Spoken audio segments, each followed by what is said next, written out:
Okay, good morning, everyone, and welcome to the third day of the CASIS Symposium. This morning we have two panels and a closing set of remarks by our president, Jessica Davis. Our first panel is the pandemic and after, reconsidering Canada's intelligence and security priorities. This will involve looking at what the future could look like as the context for those priorities. Our two panelists are, first of all, Alex Wilner, who's Associate Professor of International Affairs in the Norman Paterson School at Carleton University. He's an expert in deterrence theory, strategic studies, and national security policy, and he's heavily involved in training people in the public service on strategic foresight. Our second panelist, the president of CASIS, is Jessica Davis, who is an expert on terrorism and illicit financing and has written a book on each of these, Women in Modern Terrorism and Illicit Money Financing Terrorism in the 21st Century. She's also principal consultant with Insight Threat Intelligence. So we'll start with Alex, and after both presentations, we'll have a question and answer period, and you can put questions in the chat or in the question and answer box. Please make your questions as succinct as you can so that they're easy for me to pick up on. Over to you, Alex. Thank you. Good morning, everybody. Thank you, Greg and Jessica. It's a pleasure to be back at CASIS, and thank you for the invitation. The larger theme for today's discussion is about structure of the Canadian intelligence community, and then preparing for a future, preparing for a precarious future. I want to focus on that second part, on the future element of it. The first part of that larger bucket of themes, institutional structure, I think will be really the genesis for this later this morning's panel. So we're going to hear a lot about that. And so I want to focus on the how of preparing. How do we think we should prepare? How do we assume we should prepare? And I think talking about preparation, I'll do that with a showcase of some strategic foresight tools and approaches that I think get us thinking about emerging considerations and emerging future challenges. And that'll then get us back to structure if we want. We're also going to hear from Jess a little bit on culture. I think my piece and her piece go well together. What I'd like to do then is to showcase some of these tools and perspectives from within Foresight that might help us all in the Canadian intelligence and security community to engage with this post-pandemic or endemic environment. And then I want to kind of actually illustrate specific tools and techniques, but generate some lessons that I've generated by observing how these tools work within other government departments. So as Greg alluded to the fact that I do a lot of training of foresight analysts and others in government, and help establish and stand up some of these units in other departments. And there's some observations therein that I think are useful for us here today to think about how we also prepare for the future. So I'm going to base my remarks on some personal and professional observations over the last 5 years. I also have some nifty diagrams and things to share with you, some visual effects, if you will. And so that's basically what I'm going to do for the next 25 minutes. Now, I know that some of you are skeptics. I think some of you are probably rolling your eyes behind the screen, and that's totally all right. I think Foresight suffers from a flavor of the month syndrome. Some of you may have tried Foresight and it didn't work, or it didn't accomplish what you thought it could do. And I think, and I also, worse yet, I think, is that some people equate Foresight with futures. I think those two are different. Futures, I think, touches on junk science. It's based on some crystal balling effects of change and so forth. Whereas Foresight is an actual methodological approach to research. And so I want to kind of clear the air a little bit and kind of help us define what Foresight is to showcase how we can use it. I think some of that skepticism finally is misunderstood in terms of what Foresight is meant to accomplish. Foresight is not predictive. It's not meant to predict a specific outcome on a specific date in the future. Prediction is an impossibility. Foresight is much more simply understood as anticipatory research or anticipatory intelligence. So we're not trying to make a prediction on the future. We're trying to anticipate contemporary trends, extrapolate them into the future so that we are more aware of what possible outcomes might evolve, and then to respond. So a better way to think of Foresight is that's not actually about the future, it's about the present. It's got one foot in the future and the other foot rooted in the present. We're trying to make sense of current dynamics, extrapolate, come back, and then think about our response. So Foresight is the systematic study of change. It is a method. It has a series of tools and techniques that are useful for thinking about contemporary dynamics and then extrapolating them. I think at the highest level, some individuals think of foresight as an entire discipline. So it's much more than just another series of tools like qualitative or quantitative research, right? It's an actual discipline of study. So if you accept this, right, then history and archaeology are the study of the past, and journalism, political science, sociology might be considered the study of the present. Then strategic foresight is the study of the future. And just like these other disciplines, it's more than just a series of tools. It's a community of practice. It has universities that grant degrees in foresight. It's a series of practitioners and academics. It's a community, right? They have annual conferences, peer-reviewed journals, and so forth. So it's much more than just a methodology. It's actually an entire discipline of study. I think one nice way to think of foresight is to juxtapose it against forecasting. I think many of you, all of you perhaps, have heard of forecasting. Some of you are involved in forecasting. Both of these approaches to share in common a lens on the future, right? They are meant to project things forward. But I think that's more or less where the two approaches cease their useful comparison. Forecasting is really good, right? It's a tremendous tool for short-term analysis, hours, days, months, and perhaps years. Foresight is really bad at that short term. It's much better at the long term. And so one way to think of the two is that foresight begins where forecasting ends, right? So the tool, it's not a perfect match for everything. It's used for a specific opportunity, a window of opportunity into the future. Forecasting does use that language of prediction, right? Trends, it's heavily indebted to a focus on quantitative data and analysis, right? A lot of algorithms and whatnot. So you pump data through this and then you project the trend. Given what we expect, you project the trend forward. Foresight, alternatively, or counter to this, is heavily indebted to qualitative analysis, qualitative data. They focus on weak signals and insights. And ultimately, I think the analysis phase is driven by the scenario construction. And so we're looking for information today. We're extrapolating to the future. We're building future scenarios for ourselves. And then we're looking at the ramifications. Forecasting is heavily indebted to the expected future. If all data holds true, right? This is the expected future. Foresight looks ultimately at alternative futures. The expected future, I'm going to talk about in a moment, is important, but we're trying to extrapolate many alternative futures, more than one. Linear thinking is heavily used in forecasting, whereas systems dynamic is the bedrock of foresight. There's an element of testing assumptions in foresight, something I'm going to get to. I think forecasting takes assumptions, those kind of views that we have on our current situation. Forecasting takes those as a given.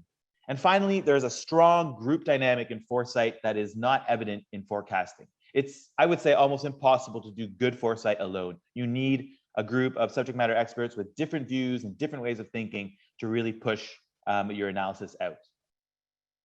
Now, of course, right? Of course, strategic foresight is not perfect. I alluded to this.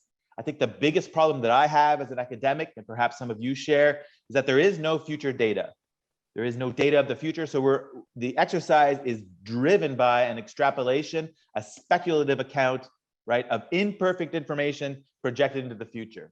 Now, some of you work with imperfect information already, so maybe you're accustomed to this. But from an academic perspective, the lack of data creates an issue of provability, recreatability of data, traceability, peer review is an issue. That all puts foresight on the wrong side of the ledger from a scientific methods approach.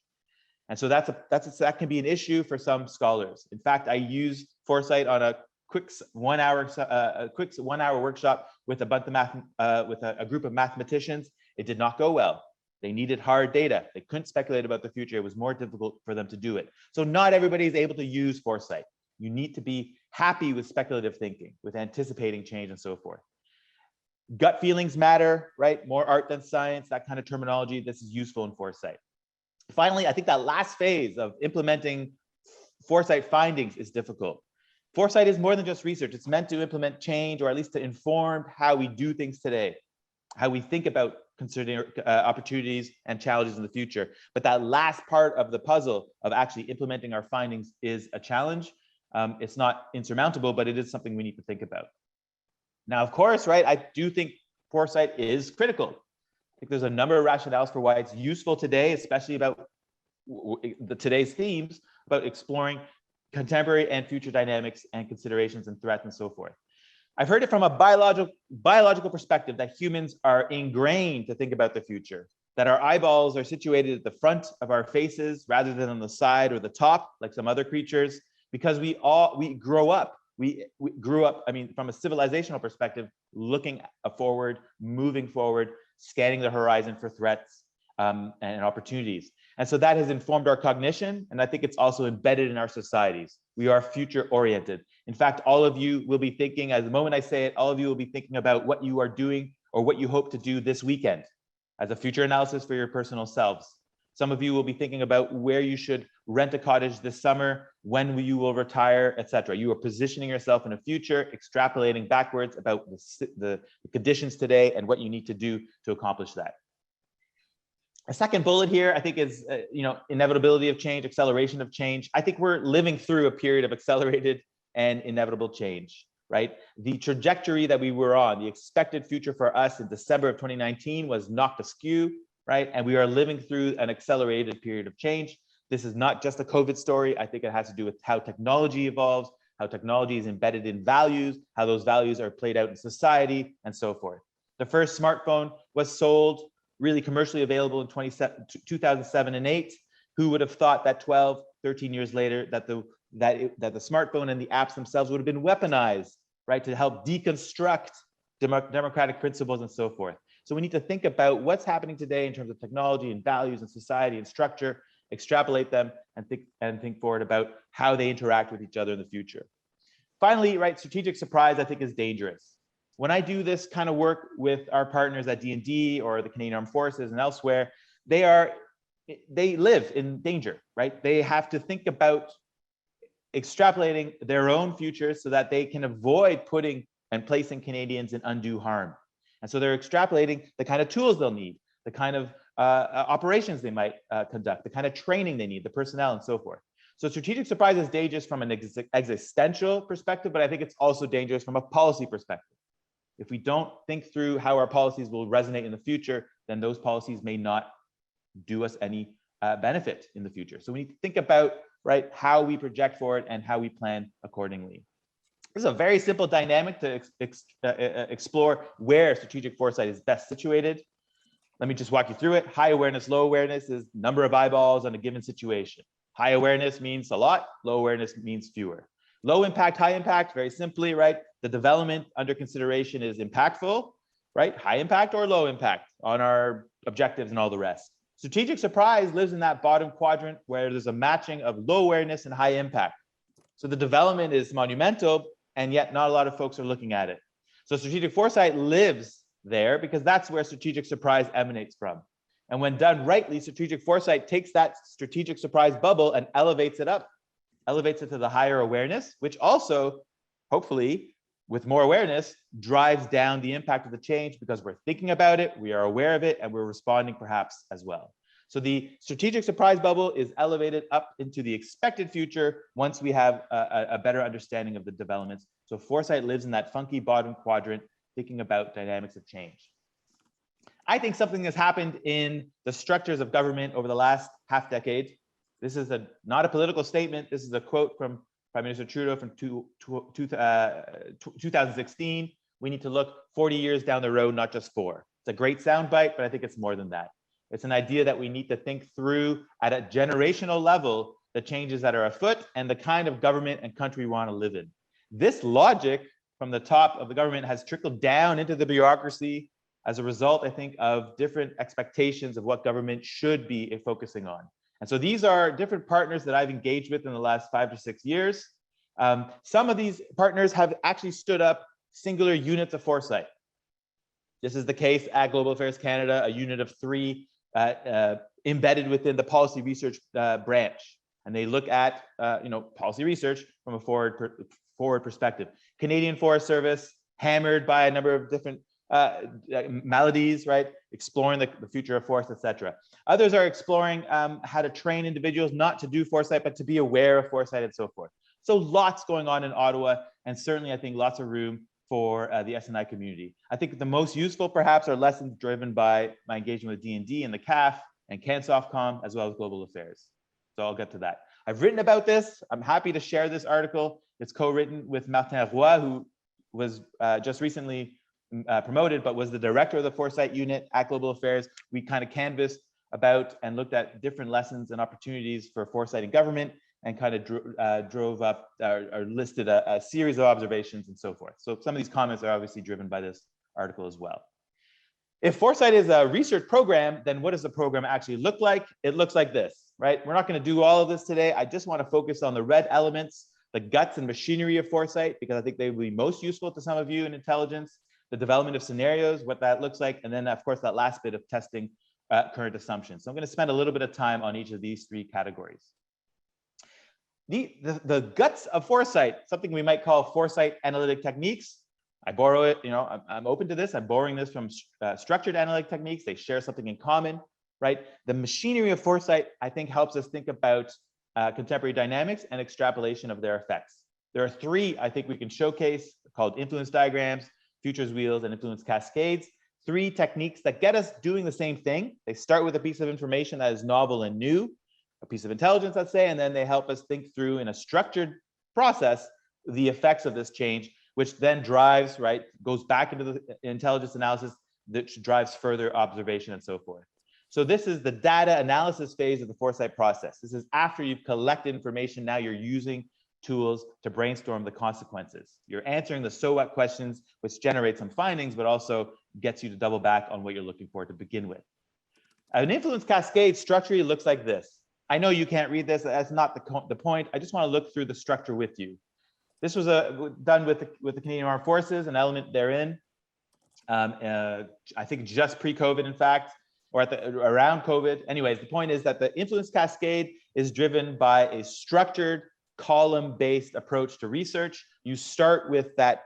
In this case, we started with a NATO collapse approach, right? Lots of evidence suggesting that NATO was on wobbly legs. So we said, well, what would happen if NATO were to collapse? Let's park it, right? And then you do first level analysis. First order analysis is listed in the yellow column. These are causal effects of NATO collapsing from a D&D perspective.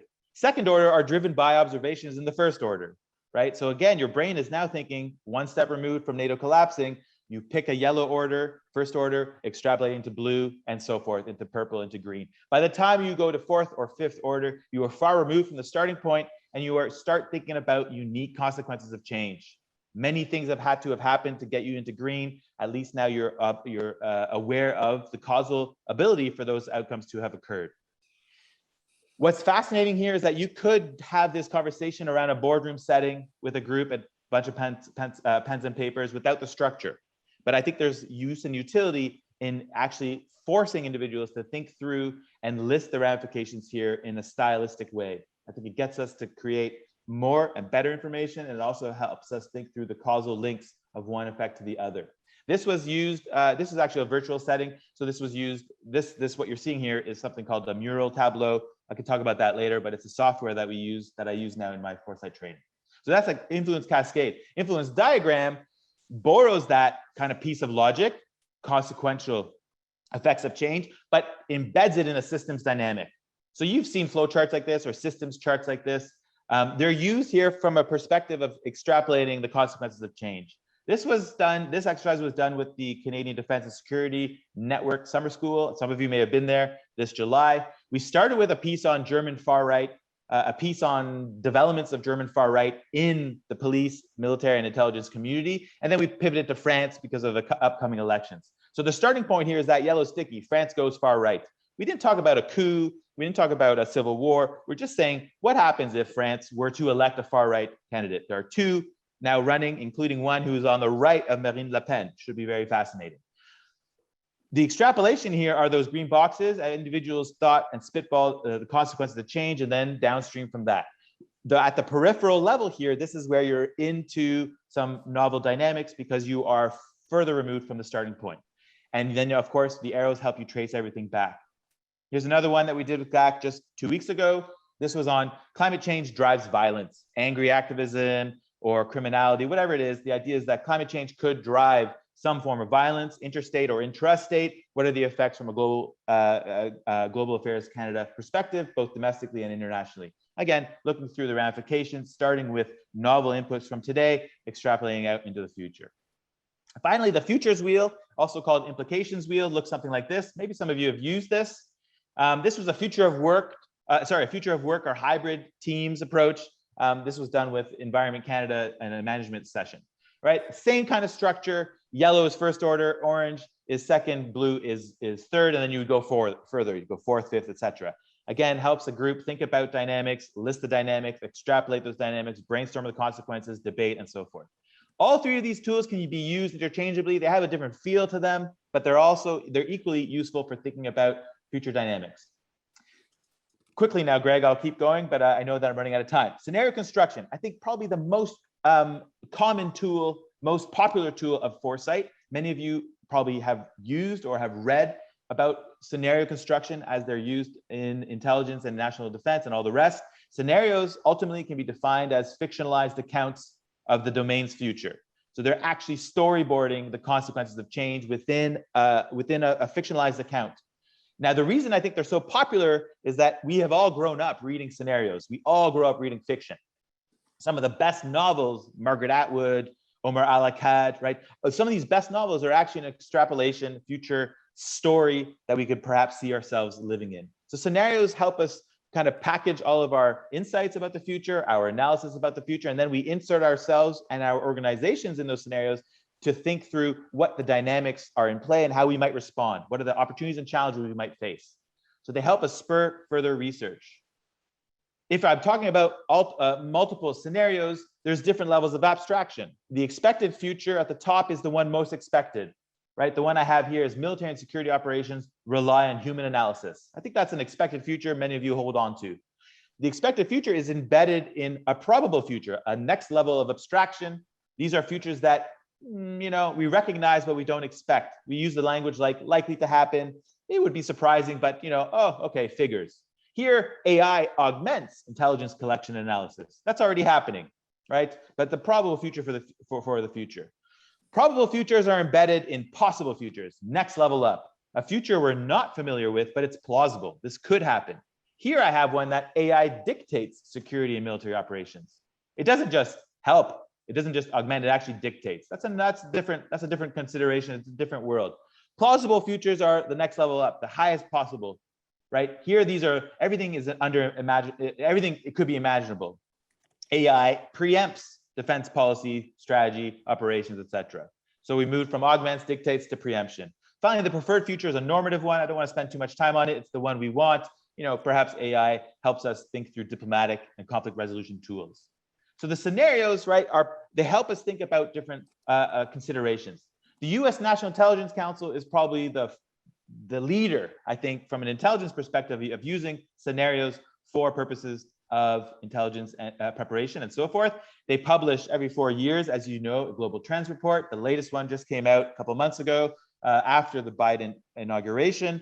It's called Global Trends 2040. Embedded in that are 5 scenarios about the future. The report is, I think, 180 pages, 160 pages. It's a very lengthy report. The scenarios make up the back, let's say 1/5 of the report itself. So lots of data there, lots of information, extrapolation of the future. They take that all, they package it into 5 scenarios for the US administration. And then it's up to the US administration to think through what is possible, what are the policy levers and objectives that we might have for these different scenarios. And the scenarios are distinct. Some of them are about cooperation between US and China and others. Some of them are about Chinese leadership. Some of them are about a decline or an improvement of democratic principles and so forth. There's even one on climate change, the little one here on the right. Right, so the scenarios get us thinking about the dynamics in play, preparing for uncertainty in the future. A lot of work went into these scenarios, that's 100% sure. Another quick and dirtier version of scenario construction is to simply use a 2x2 matrix. You take 2 trends, you extrapolate them against each other. That creates 4 quadrants in which 2 trends smash up into each other. Right, so here we've got a Canada-US relationship. In the green, we've got weak Canadian affinity to the US. This is how we feel about Americans. And then at the top, we've got, yes, Canada does have alternatives to the United States. In a world where we have weak affinity and alternatives to the United States, we have a third option, right? So I'll just say, right, the scenario construct, this is just a brainstorming tool, gets us thinking about alternatives for the Canada-US relationship. This exercise takes 45 minutes. It doesn't take longer than that. and it gets us thinking about the dynamics in play. Finally, about the institutional assumptions. Foresight is often driven by an ability, or not a desire, to challenge the cognitive models that we have in place. Those assumptions are useful to us. Those assumptions, they're based on our experience, our education, and so forth, and they help make sense of complexity. The world is complex. Our assumptions are the lens through which we look to make sense of complexity. The problem is that when we walk forward into the future with assumptions that are dated, when we encounter a future or a development that we're less able to deal with, our assumptions don't help us out at all. They're actually an impediment to change. So Foresight asks us, let's gut check our assumptions. What are the things we expect? How are we observing future considerations? Are those assumptions still embedded in reality? Foresight makes sense of that by challenging some of those weak assumptions and getting us thinking both professionally, personally, and institutionally about improving our assumptions.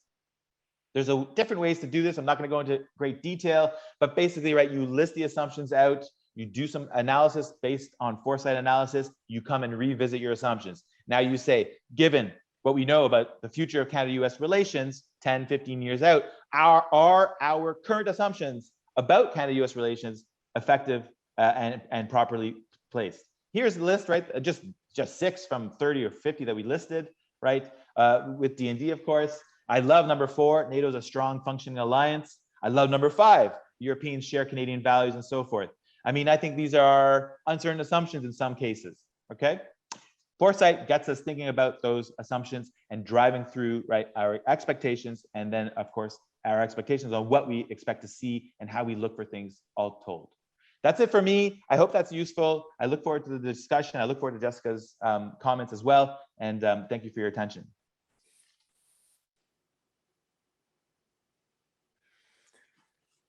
Thanks, Alex. I think you can probably count on some questions when we get to the question period on what are some of the most prominent things that have come up in your discussions with different departments that will affect intelligence priorities, always accepting that they're not predictions, but some indications maybe of the kind of things that you think people should be thinking about. Jessica, over to you. Thanks, Greg, and thanks, Alex. That was a super interesting chat, and just explain Foresight in a way that I've never really heard explained before. I participated in some Foresight exercises, and as you mentioned, a bit of a skeptic, but I think this is a much more holistic approach to it than what I've experienced. So it's super useful. And it's also a really interesting sort of introduction to what I want to talk about today, because I think that our presentations complement each other really well, because you're really talking about how to prepare ourselves for the future, and in a very specific context. And I'm also thinking about how the Canadian intelligence and security community can prepare itself for the future. I also think that there are some cultural elements that are missing from the community to make this Foresight activity a bit of a possibility and a reality. So today I'm going to talk about what I think the future threat environment will look like, very loosely, not actually a Foresight exercise or anything robust, what we can learn from the intelligence community's performance during the pandemic, and where I think we need to go as a community. I'm going to really focus on the culture aspect, because I think that's actually really critical here. The thing that I think is interesting when we think about the future of the Canadian security and intelligence community, and what I really want to emphasize, is that change is possible without a structural overhaul of the community. And it's within the power of individual analysts to start to enact these cultural changes today.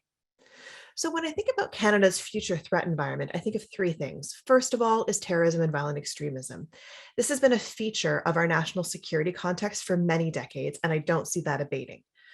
Espionage. As with terrorism, this has been a feature, but the pandemic, and frankly, years before the pandemic, has taught us that espionage is about far more than state secrets, especially for a country like Canada. It's also about our intellectual property. In the context of a pandemic, this is related to things like vaccine development, but when we think about other contextual factors affecting the threat environment and the future of our community, things like climate change come to mind. So intellectual property theft and espionage can relate to more like a green technology and climate change mitigation technologies, things that will give states an economic and physical advantage in the coming years. And I also think a little bit about insider threats. As with the prior threats that I've talked about, these have existed in Canada for decades, but the variation and motivation of insider threats continues to shift. And the number of actors that benefits from this shifts as well. So people can be motivated by ideology. I often think people are mostly motivated by money, but it also can be disgruntlement, a sense of entitlement, a combination of all or none of these motivations. But these threats are all shaped by external factors. And as we've been talking about this week, one of those external factors can be a pandemic, as we've seen. But in future years, I actually think it's more likely to be things like climate change. These will be disruptive events, but there are going to be more but climate change and similar threats or similar factors anyways will be more nebulous than the pandemic was. It's much more likely to be a series of smaller events than one large event. So to a certain extent, this gives me some concern that the pandemic, in terms of how it challenged the national security and intelligence community, isn't a great example to build from in terms of understanding what needs to change. Because in future contexts, I think we're more likely to be at risk of being sort of the frog being slowly boiled in water, not noticing the environment changing around us until it's too late to properly adjust. I think the likelihood of big, immediate onset disruptive events is much less likely than those slow boil events. So from my perspective, I'm much more inclined to see our future disruptive events as smaller events that certainly at the 10,000 foot perspective add up to something that's disruptive, but day to day is much more likely to slowly and maybe subtly erode our ability to work rather than be fully disruptive. So the question for me really at this point is how can we learn lessons from how the pandemic affected our intelligence community and prepare for our next disruptive events or series of events? I've been always a bit fascinated by the issue of lessons learned. I did the earliest part of my career in the Army Lessons Learned Center. And so I really learned the value early on of proper lessons learned exercises, which I will say from the get-go, I don't think we do in the intelligence community very well at all, if we even do it. There's also a compelling case to be made that types of climate change effects are already happening, that we're already in this boiling water, or even for something like artificial intelligence, and that they're already shaping our world. So is our national security and intelligence community ready? So let's start by looking back and looking at what we've learned from the pandemic. We heard a lot about the challenges of the community during the pandemic. As with everyone, there were physical challenges of having a depleted workforce, either through illness or the illness of family members, or even symptoms that might not be COVID that require isolation that further deplete your workforce, particularly for a group of individuals who really need to be physically present in the office more often than not. Certainly, there were significant shifts in the threat environment. And it wasn't just that the threat environment shifted, it's that it grew.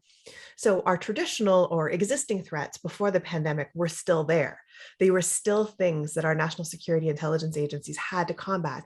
But then we had a whole bunch of other things tacked on top of that. They worked, there was interplay between them. So it just became a much more complex and dynamic threat environment.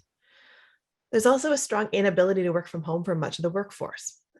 And I'm not actually convinced that all of the challenges of the pandemic have been fully tallied. The pandemic is still raging for the youngest portion of our population, which is certainly having an effect on all the parents and caregivers in our community on top of their workload. So these effects are still being felt, and I don't think that we can actually tally them yet. Outside of the community, or outside of the insular piece of the community, there's been a number of questions raised about the role of the intelligence community for pandemic early warning and whether the Canadian security and intelligence community is sort of fit for purpose. When I think of Canadian intelligence, I often wonder for what and for whom.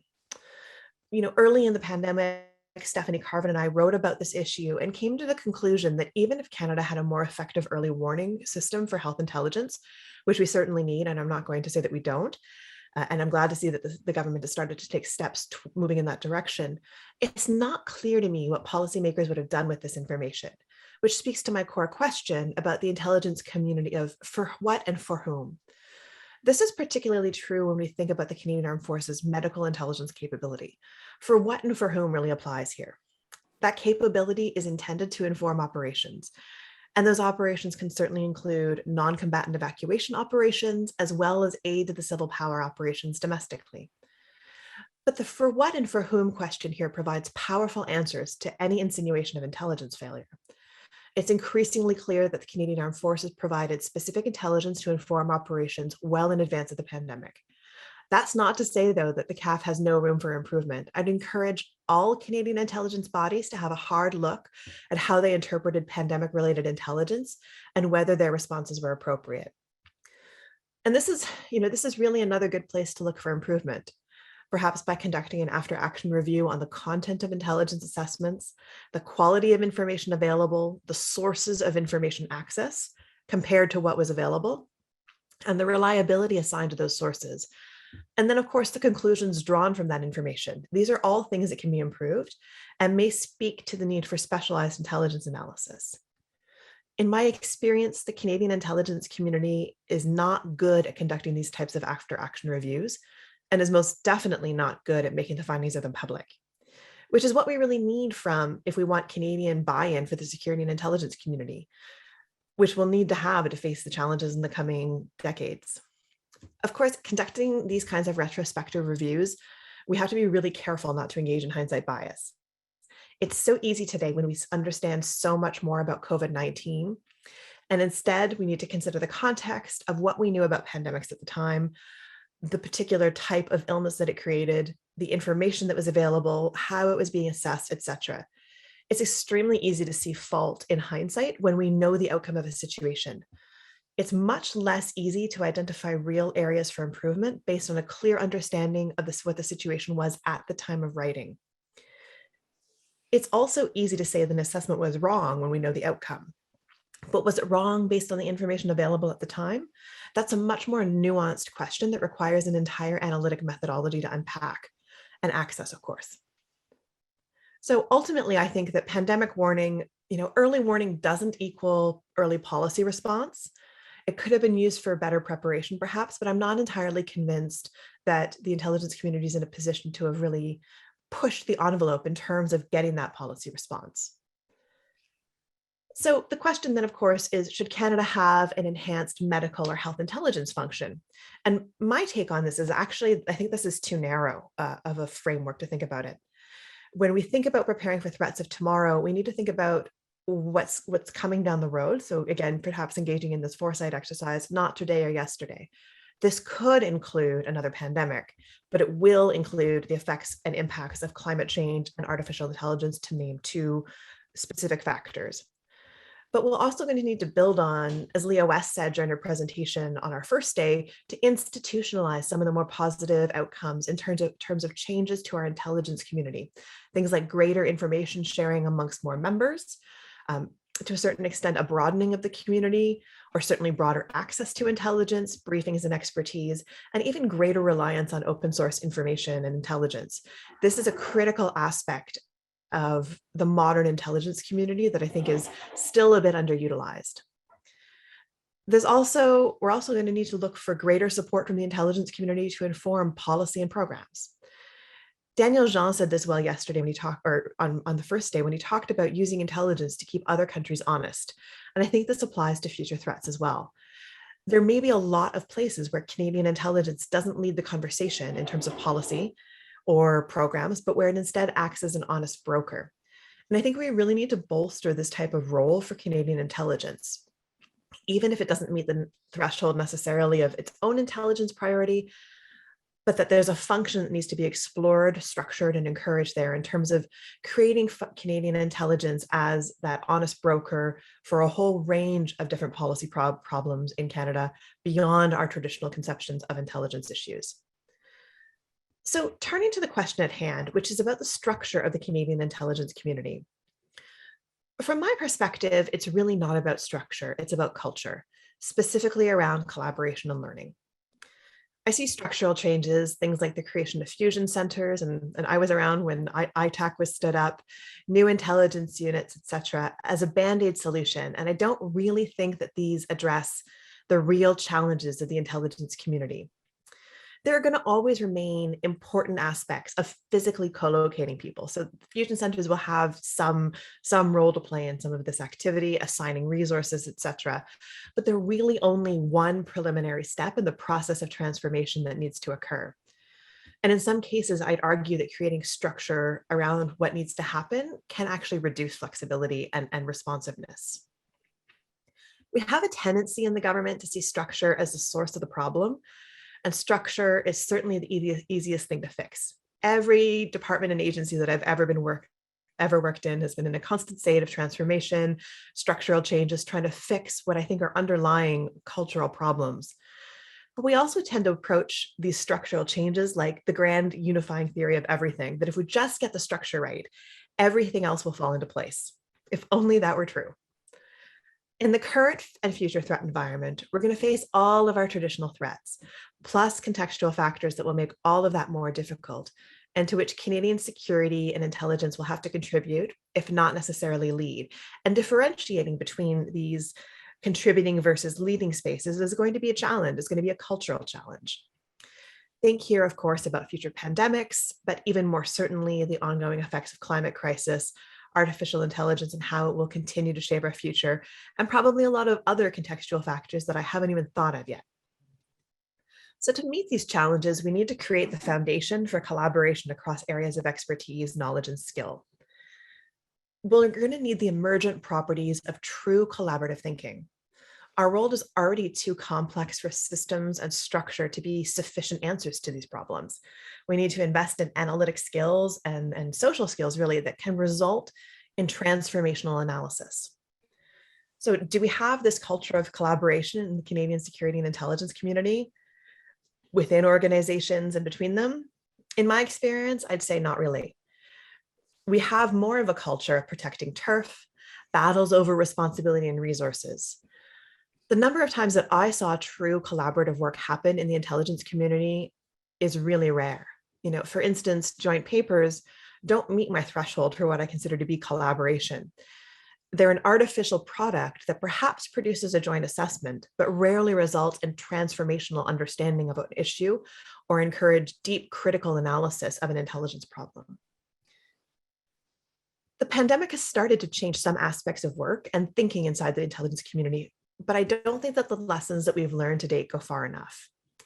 So to foster these future threats and these contextual problems, we need to foster that greater culture of collaboration and teamwork. I'm thinking here very specifically about analytic teams. Analytic teams have a number of advantages, including bringing different areas of expertise together. But few analysts or their managers, and I'd argue that this isn't really a management function at all, have the skills to lead and participate in true collaborative work. These require things like an intense openness to new ideas, facilitation skills, planning skills, etc. And the ability to be challenged in public, think about a problem set and adjust your perspective, and not to get entrenched in your thinking. There's a time and a place for debate, but there's far more time and more places for collaboration. As a community, we also need to differentiate between analytic leadership and management. These are not the same thing, although they're often conflated. I've had excellent managers who are not analytic leaders and seen excellent analysts become very mediocre leaders. Analytic leadership for me is about fostering a culture of collaboration, but more importantly, facilitating actual collaboration through analytic teams. And you don't have to be the actual manager of a team to lead it. When I think about this, I really reflect on the leadership principles that I was taught when I was in the Canadian military, and how, frankly, poorly adapted they are to collaborative work in an intelligence space. These are not the kinds of ways that we should be thinking about analytic leadership. We should be thinking about that more in terms of getting everybody's input and building consensus and challenging ideas, not one person taking ownership or leadership of the problem set. So what if we divorced these concepts, analytic leadership and management, and created space and opportunities for analytic leadership that didn't actually lead to a permanent shift to management, for instance? What are some of the structures that can support this? Perhaps things like special assignments, deployments, and I'm using that term more in the context of a military deployment, even within Canada, rather than a public service term, for analytic leaders.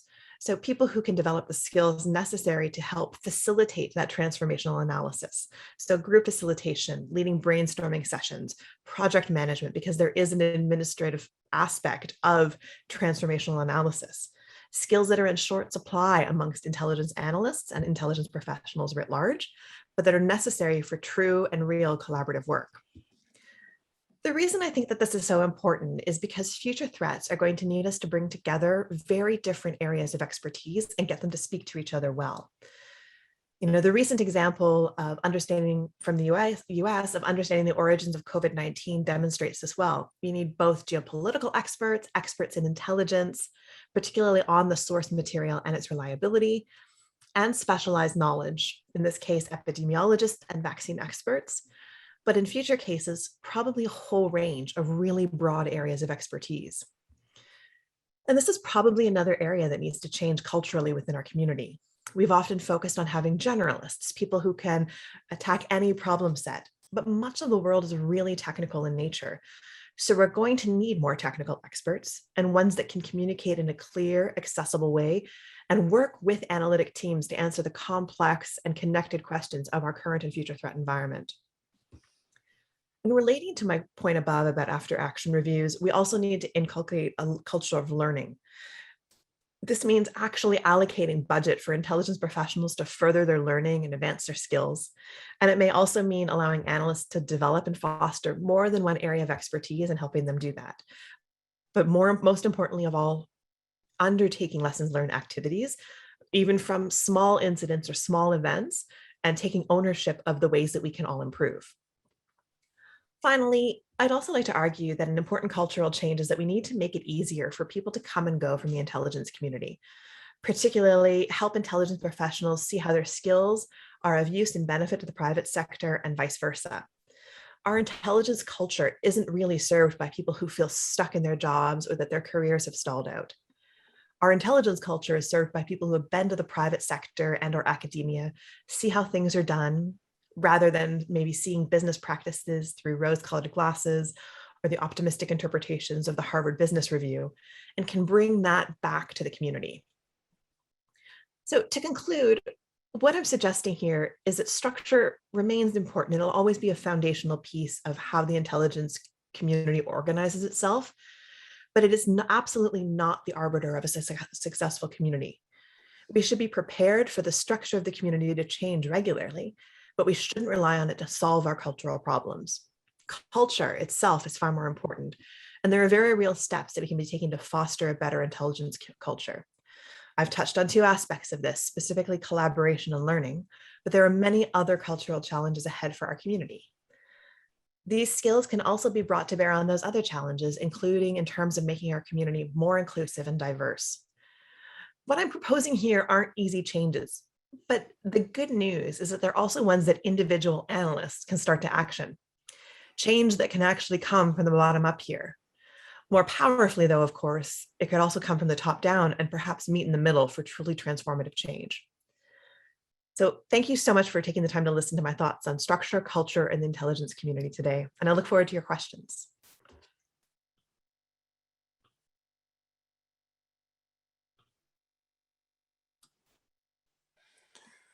Thanks very much, Jessica and Alex. We have some good questions coming up in the chat, but I'm going to ask you each some general questions, or one general question first. To Alex, I think a lot of the work that you've done has been in departments that are not core to the intelligence and security community, although obviously foreign affairs would be, global would be an exception there.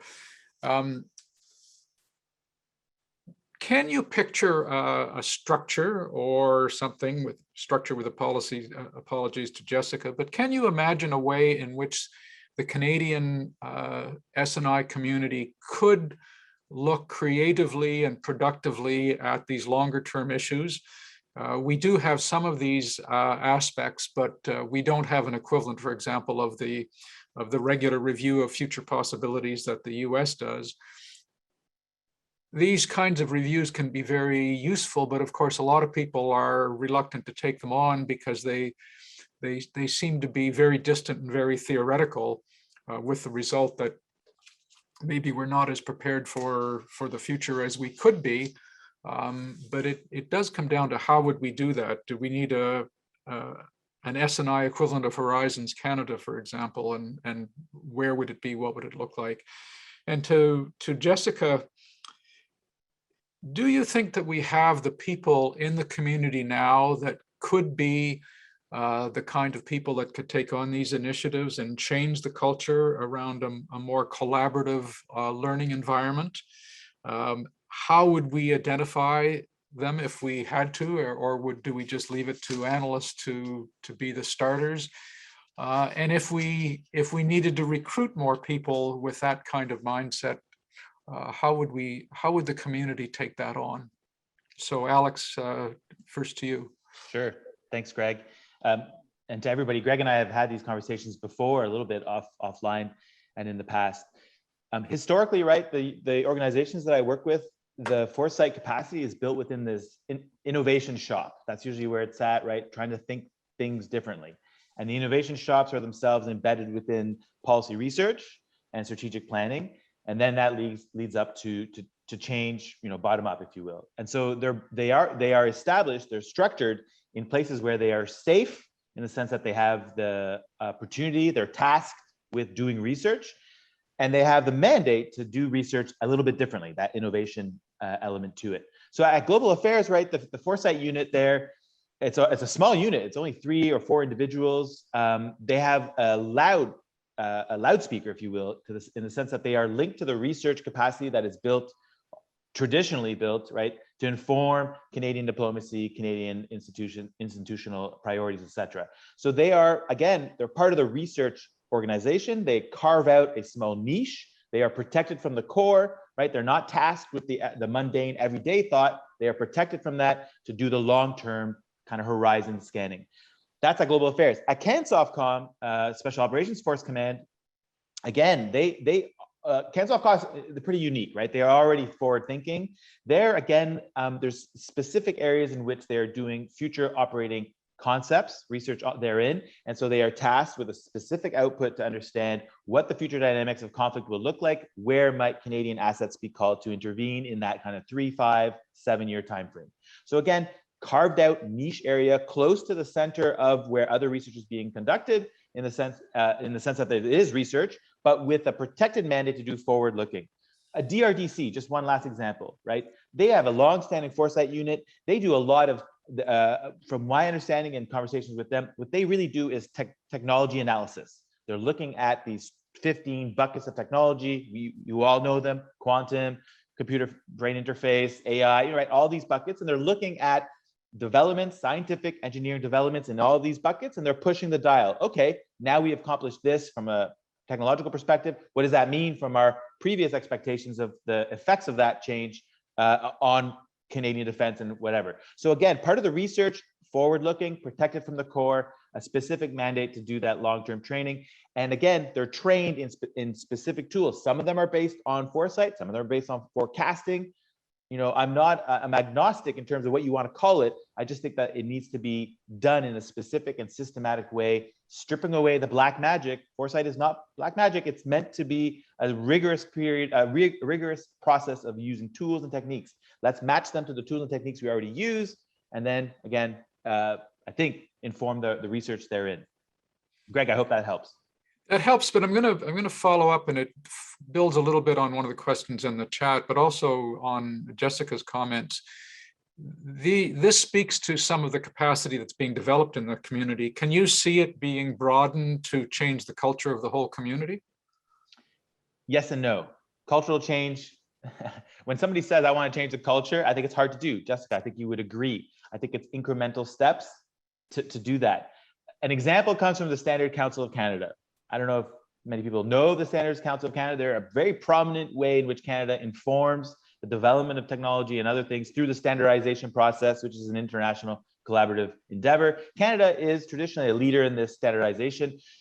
Standards Council of Canada woke up one day saying, do we still exist in 10 years? There's so many dynamics in play. There's the rise of China and all this other stuff. They needed to create a culture of reflexive and reflectiveness rather than just responsiveness. And so they started thinking through strategic foresight as an institutional lens, not as a research output, but as an institutional lens. Standards Council needs to be more aware of what is happening external to it to make sure that it retains that element of power and dynamics, etc.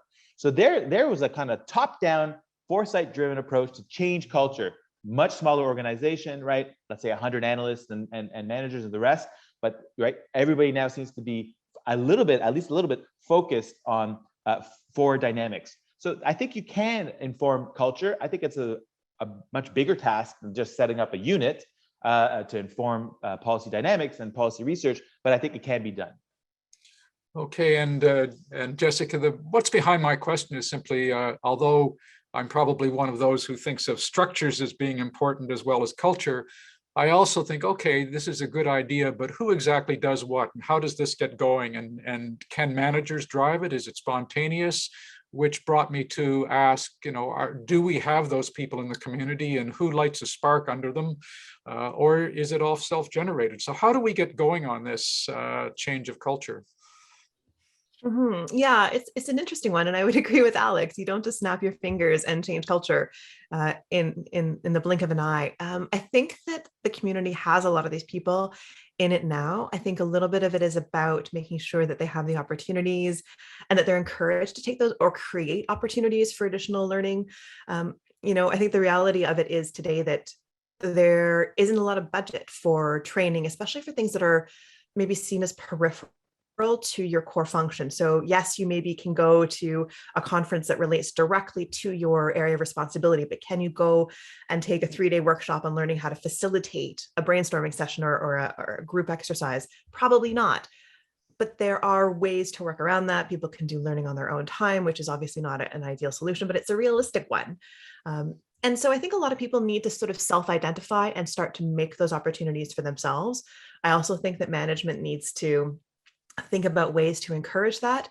There's also things in the hiring process that can be implemented, thinking about looking for competencies of group work, of how people explain their contributions to a group is often very, very telling about how they actually work in a group. If they're saying I a lot, that's maybe a bit of a problem. If they're saying we a lot, people need to be given really good credit for that and not maybe discounted as saying, well, did you have a role in this group, or was it just the group itself that did it? When we think about good research and analysis, it's also often useful to think about what's happening in academia and research centers. Some of the best research that's coming out, some of the most innovative work, transformative work that's coming out is rarely solo authored. It's pretty rare now that you see something that's really, really exceptional that's coming out with just one author's name on it. Sometimes it's even in the social sciences, it's much more common now, 3-4 authors. And this really speaks to that collaborative piece. The kind of work that I've done in my career that has been truly transformative and has really shaped the way we think about intelligence threats has been all group-based work. And it's been that deeply collaborative piece of it. So I think all of those things are there. And so I think that if we're looking to start to spark the transformative change in terms of how we think about intelligence analysis, it's also about rewarding that, privileging collaborative work over individual contributions to the community. Thanks, Jessica. I'm going to lead into a question that's to you from Jim Cox that's related. It's not identical, but it's, do you think NSI COP could do a strategic level lessons learned activity effectively? And who or what do you see as being the operational level for a lessons learned body? And might the Canada School of the Public Service have a role to play here? Yeah, I actually think that I think it depends on what kind of lessons we're trying to learn. If we're trying to learn strategic, high-level, community-level lessons, then maybe NSI COP or the Canada School of Public Service are the proper homes for that. And I think it's possible for anybody to really do a good lessons learned exercise. It's all about the methodology.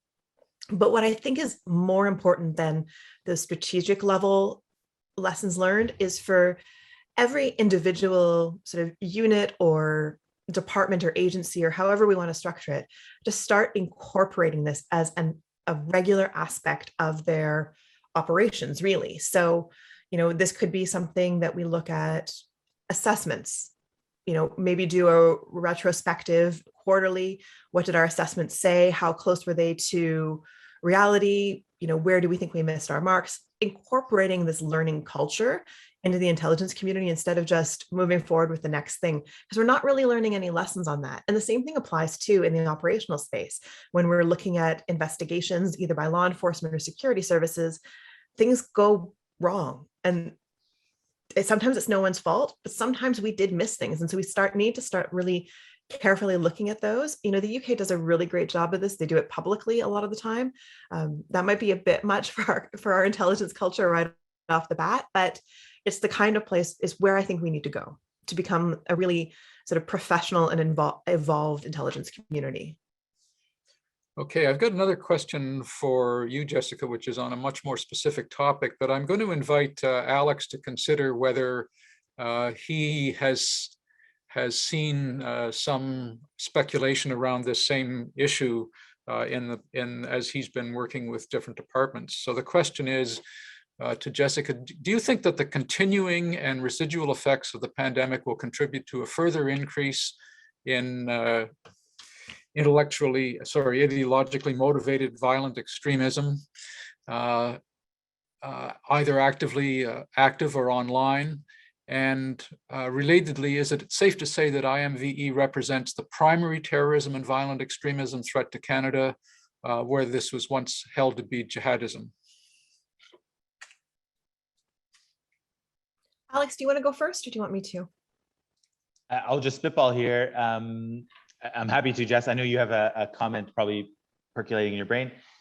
Yes and no, right? I think things change, of course, and ideologically motivated violent extremism is, I would say, on the rise, generally speaking, both from the far right and the far left. I think we usually focus on the far right, but I think the illiberal left is also on the march in some quarters. I think in terms of, you know, its potency, I think we need to understand, you know, how organized it is, how trained it is, and what are the different poles within the larger community. Jihadism, for lack of a better word, has been something that we've rightly focused on for the last 20 years. It hasn't gone away from an ideologically or motivating aspect. I think Afghanistan is now, of course, a showcase for what long-term projection from a jihadi perspective might accomplish. So there's lessons therein, right? That I would say perhaps that the seeds of the next wave of that type of violence is currently being planted. I'm not saying structurally, but I'm saying ideologically they're being planted. And so again, I think if you think of a waves approach to militancy, then, you know, we're in one cusp and then another and a trough of the other and so forth. Yeah, I like that. The waves and the troughs really, I think, help to illustrate the issue quite well. So I would agree that we have seen an increase in IMVE activity, and I would agree with everything that Alex has said about what that looks like. I do think that we have perhaps a measurement problem here as well. It's very difficult. You know, we haven't focused on IMVE for years and years, even though I think that there was an underlying current of this happening for, you know, at least 5 or 6 years. But it is really only in recent years that we've started to really focus on it. So are we seeing a lot more, or are we actually just paying attention? So there's that measurement issue. And I wouldn't necessarily say that it's safe to say that IMVE represents the primary terrorism and violent extremism threat in Canada. I think it's a really big problem because we haven't attuned our security and intelligence services to look at it. So I think for a long time, it's been going undetected, which is a problem. And it means that you're getting more successful incidents or, you know, completed attacks, which is obviously a huge issue. But I wouldn't necessarily say that it's the primary terrorism and violent extremism threat. It's actually very difficult, even when you're in the intelligence community, to rank order these things. They change so dramatically day to day. You know, there may be 1 week where you've got 2 or 3 subjects of investigation from one sort of subset of ideology who are, you know, look to be the biggest threat this week. And then they could go completely offline the next week. You know, they have other personal issues come up. There's external factors that constantly affect these measurements and how we understand the threats. So, you know, it's really difficult. I think it's difficult and maybe not even all that useful to try to rank order the threats. I think we have needed to reassign resources to look at the IMVE threats, but those resource assignments also need to be shifting on a fairly regular basis. And I'm actually fairly confident that they are. Question for you, Alex.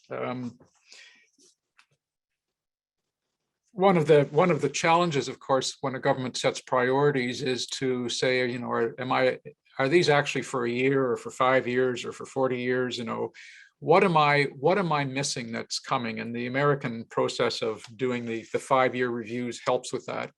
But suppose you were approached by an analyst from the Intelligence Assessment Secretariat that said, I've been tasked to write an off-the-wall predictive paper and put down every wild thought that anybody has had for the last few years about what could be hitting us that we're not really prepared for.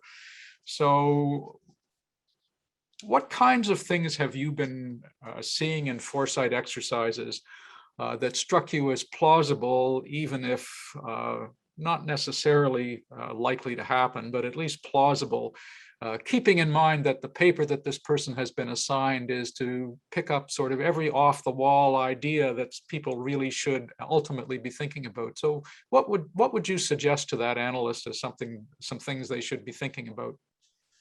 Yeah, it's a great question, Greg. I think Jess spoke about artificial intelligence a little bit. I think we still think, largely speaking, of AI as fancy math. And I think it's so much more than that. I think AI is actually creating culture. I think it's creating strategy. It's effectively penetrating into the things that humans thought were reserved to themselves, creation of artistic content. I think that is really quite fascinating. I think it's also slightly terrifying because the sense is that nothing is actually ultimately safe from the best algorithm in the sense of what it means to be human. What does that mean from a security or intelligence? You know, I don't want to speculate necessarily, but I do think, right, that you can imagine an artificial intelligence doing things better than we are, creating opportunities for us to get out of the messes we've made, and then and effectively forcing us to kind of take AI considerations more centrally than our own human interpretation of the facts. And so what I mean here is that we're in a space of competition with artificial intelligence in creating solutions to dilemmas. I think that is fascinating. I think it's really interesting. I think for those who are interested in this, you know, DARPA ran the Alpha Dogfight competition recently, basically matching a human pilot in one vehicle and an AI-driven pilot in another vehicle, and they mapped them out in a synthetic environment. And the AI created new.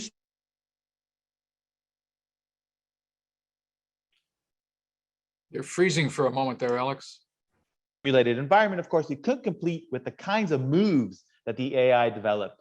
Again, we see this happening, I think, also in other areas. So I think that's interesting. I think climate change is a force multiplier. I think it came up in some of the discussions, it came up in Jessica's conversation. A force multiplier for certain things like changes in value structure, generational divides, poverty reduction, mass migration. I'm not saying climate change is new. I think we were just maybe perhaps being awakening or getting accustomed to thinking it as a national security consideration. It's a force multiplier. It makes things worse. It might also make things at times perhaps even better though in some elements and so forth. Finally, right, the melding of synthetic biology and digital space. There's a lot of interesting work at Policy Horizons talking about a 15 to 20 year horizon on the nature of what they're calling the Bio Digital Convergence. And so that's fascinating too. It means that we're far beyond the just simple biohackers. We're actually implementing computational elements, and then we have the biological tools to create new animals, for instance, right? And that leads to a world of rewilding. It leads to a world of synthetic personalized medicine. It leads to a world of acute assassination. I mean, it's a really fantastic place to be. It's far out there nonetheless, but I think that's a really interesting point. Final element, right? These are all just anticipatory approaches, spitballing, etc. But as an intelligence analyst, you can create a scenario, far out and far wild scenario, and then trace your effects backwards. So you can plant flags and say, oh, this is more likely now because we have this technological development. This is what DRDC effectively does.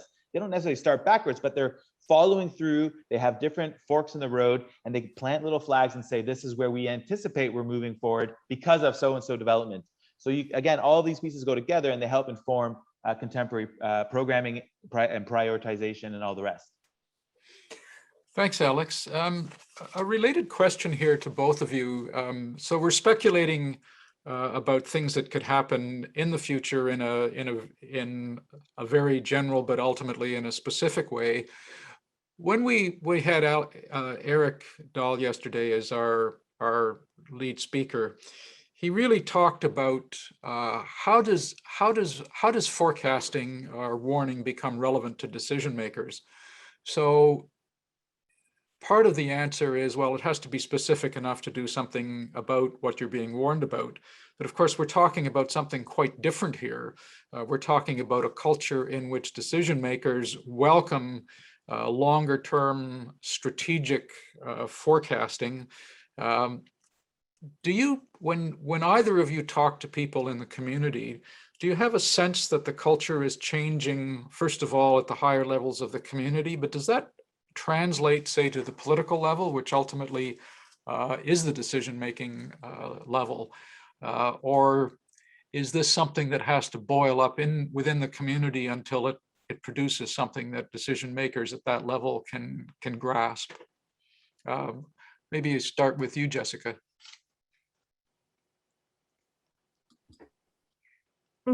Yeah, it's a bit of a difficult one. I think I'll put a marker down on a bottom-up approach, and then Alex can tell me if he disagrees with it. But I think that there's a real power in having a sort of consensus, not necessarily consensus, because you do want to foster dissent, but to having sort of a foresight or a state of affairs that is endorsed by a good portion of the community. I think that it speaks pretty well to the rigor that can go into it. Obviously, I think that there's always important room for dissent, but I also think that it's the role of the intelligence community to tell, policymakers and decision makers things that they don't even know that they need to hear. So I think that that's one of the really important pieces, to have that push from the bottom up. I think from my perspective, and I kind of alluded to this with the Prime Minister Trudeau quote, suggesting that there seems to be an opportunity for longer term thinking, top down. I think that message was understood and interpreted by some upper and senior management in different departments to establish a safe space for foresight in those innovation units. They were already developing innovation units to begin with, to make sense of technology and all the rest. And now they didn't have the necessary research tools to actually do what they thought they could do. And foresight is that innovative research tool. At least that's the kind of thinking. So in some of my engagement, right, they have an umbrella to do that foresight, and they have senior management buy-in to do it. I'm not sure how high that goes, but just a little illustration, right? The Global Affairs DG learning community, they host a number of events for the DG level. They had me come in and pitch foresight to all of GAC's DGs. That was on the invitation of one specific DG who's running some of this work. Again, the point is to communicate what foresight is and isn't. That's the important part. And also then to communicate what foresight could realistically accomplish for global affairs and other departments. And so I think, right, there is some top-down pressure, and then of course there's some bottom-up pressure. Different organizations do this differently. Foresight it doesn't require a team of 600. It requires a small team of innovative thinkers with different experiences and different backgrounds and the appropriate skills, Jessica, to think clearly in a group setting, right? And they're fed into the mechanism of research and policy-driven context. That's the success for foresight. Jessica, I have a specific question here that I'll read, which relates to your comments about bottom up and what analysts can do. You mentioned about this bottom up analyst level driven cultural change. How do you think we can go about this? What can analysts do in a mostly top down intelligence culture complemented by rather rigid HR structures? It is very hard to drive change at the analyst level.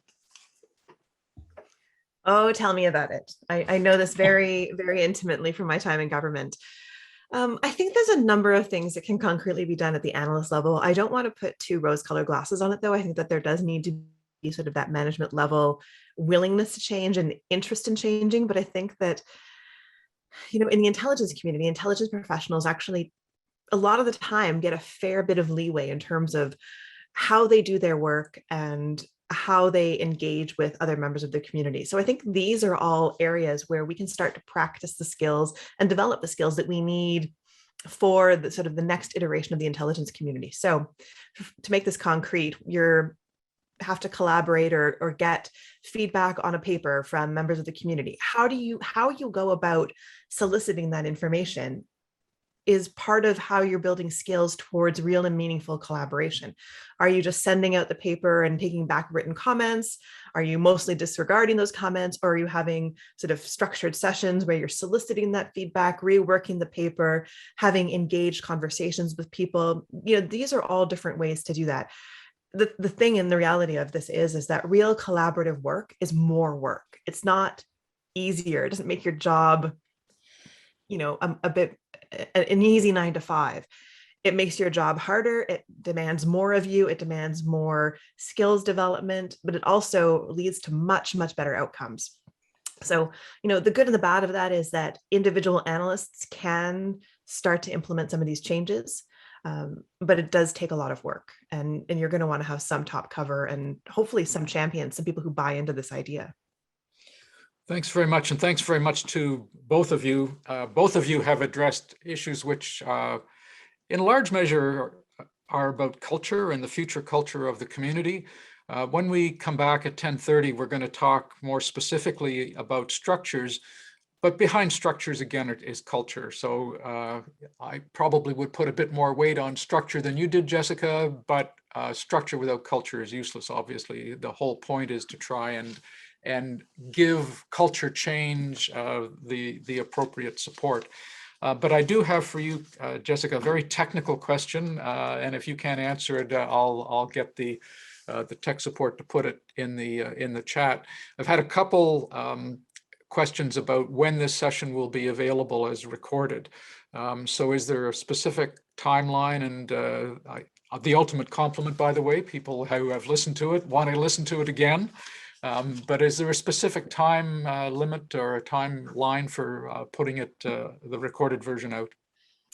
No, I have absolutely no idea. So we'll have to ask Tama and SIPS to sort of see what their timeline looks like on that and get back to everybody. Okay, but the recorded versions will be available, and we'll try and get some information to you on when that will be. So thanks very much to both of you. We're going to take a break until 10:30 because we've advertised that Wesley and Vincent would be coming on at 10:30. And just in case there are some people that are specifically joining for that session, I don't want to start it early, and probably people are ready for a break. So we'll come back at exactly 10:30, and I'll turn it over to the chair of that panel. Thanks, everyone. Thank you. Thanks, Greg. Thanks, Alex.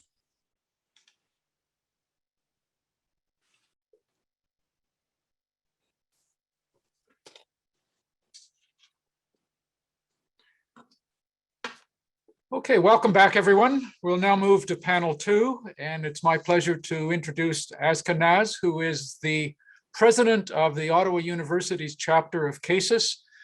She'll take over from here and introduce our panel and moderate the session. Over to you, Azka. Hi, everyone. My name is Azka. I'm in my 3rd year of my undergrad studying foreign policy at Carleton University. I'm currently the president of the Canadian Association for Security and Intelligence Studies Ottawa student chapter. We incorporate both undergraduate students and graduate students at Carleton University, the University of Ottawa, and Algonquin College. Very excited to be chairing our second part of our panel today, focused on the structure of Canada's intelligence community prepared for a precarious future. Our 2 panelists are Vincent Rigby and Wesley Wark. Vincent is a former National Security and Intelligence Advisor to the Prime Minister of Canada and a former Associate Deputy Minister at both Global Affairs and Public Safety Canada. Wesley is the co-chair of the Centre for International Governance Innovation and their project on reimagining a national security strategy. He also served on the Prime Minister's Advisory Council on National Security. Both Vincent and Wesley are very experienced members of the foreign affairs and security communities, and we're really excited to have them on our panel today and hear all of their insight. Once again, if at any time during the speaker's presentation you have any questions, please feel free to leave them in the Q&A chat at the bottom of the screen, and we'll get to them in our discussion afterwards. With that, I will pass it over to our first speaker, Vincent.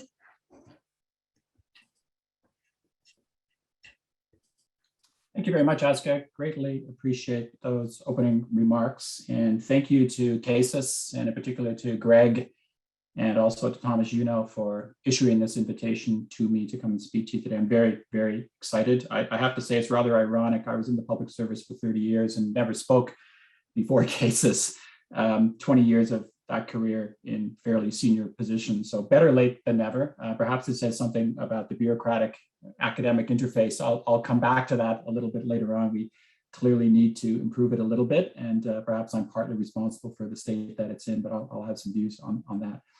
I am recently retired, as Azka said. I'm actually about 35 days into my retirement from the public service. So bear with me today, because this is my first foray, at least in Canada, onto the stage, the public stage, as a non-official. So I don't actually have an official's hat on. This is a new world for me. And I'm a little bit like a kid in a candy store. I'm not quite sure where to start. I want to grab at everything. I've got many, many, many views. The big challenge here is going to try and keep my remarks between 20 and 30 minutes at the most. But I know Azka will virtually reach out and tap me on the shoulder if I drone on too long. I do have strong views on national security. That'll, of course, come as no surprise to you as a former national security and intelligence advisor. And notwithstanding what I just said about how, as an official, you can't express your views publicly, and that you're there really to articulate government policy. I did give a speech to CIGI back in June as part of their national security project, and Wes will talk, I'm sure, a little bit about that project coming up. But I gave a speech back in June just before I retired, and I was what some of my colleagues said. I was quite forward-leaning, and I think I was maybe forward-leaning because I knew I was going to retire.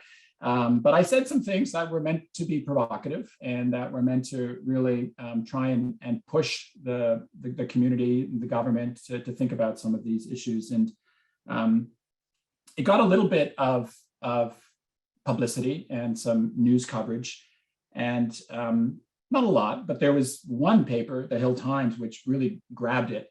And it actually had a headline a few days after the speech, and it was something along the lines of Vincent Rigby, National Security Intelligence Advisor to the Prime Minister, says that national security threats are greater than ever, and that Canada better step up its game.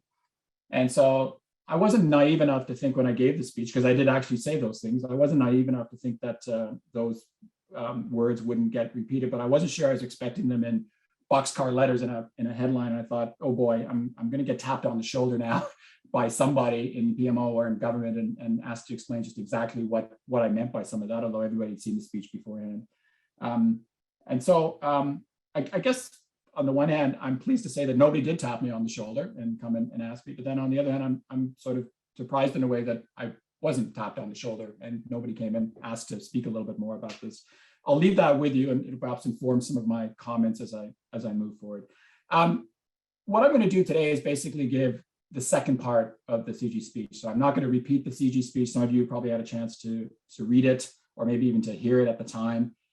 And I won't bore you to death by repeating. But what I want to do is maybe take some of the key points in that speech and put a bit of an exclamation mark on them and highlight them. And given that I am a private citizen now, while still respecting the Secrecy Act and all those good things, I will perhaps be a little bit more pointed and give a few more details about exactly what I meant, the things that I said back in June.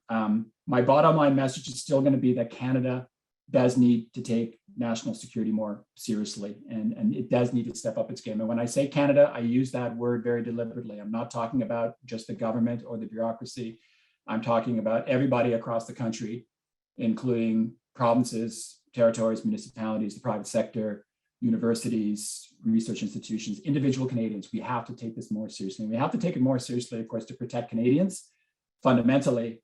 But we do run the risk, very serious risk, of falling behind our allies in terms of our national security responses. And I think we're already in a dangerous zone right now. We need to do some work to make sure that we keep up with them. At the end of the day, we need, I believe, a more coherent and a more approach to national security.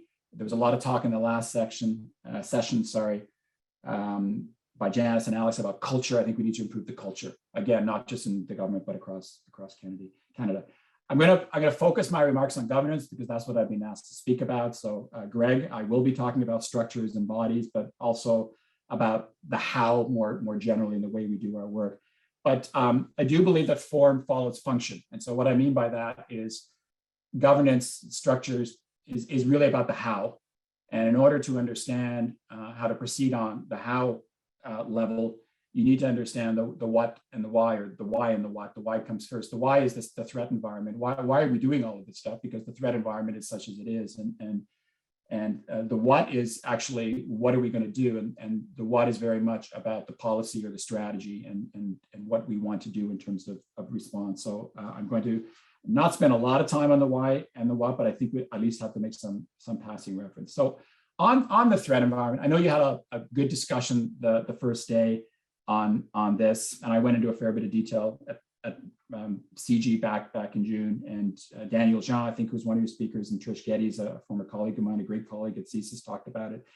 All I want to say here is that I really do believe, as that headline in the Hill Times blared out, that the threats are as great as ever, and you could make a pretty compelling argument that the threats are greater.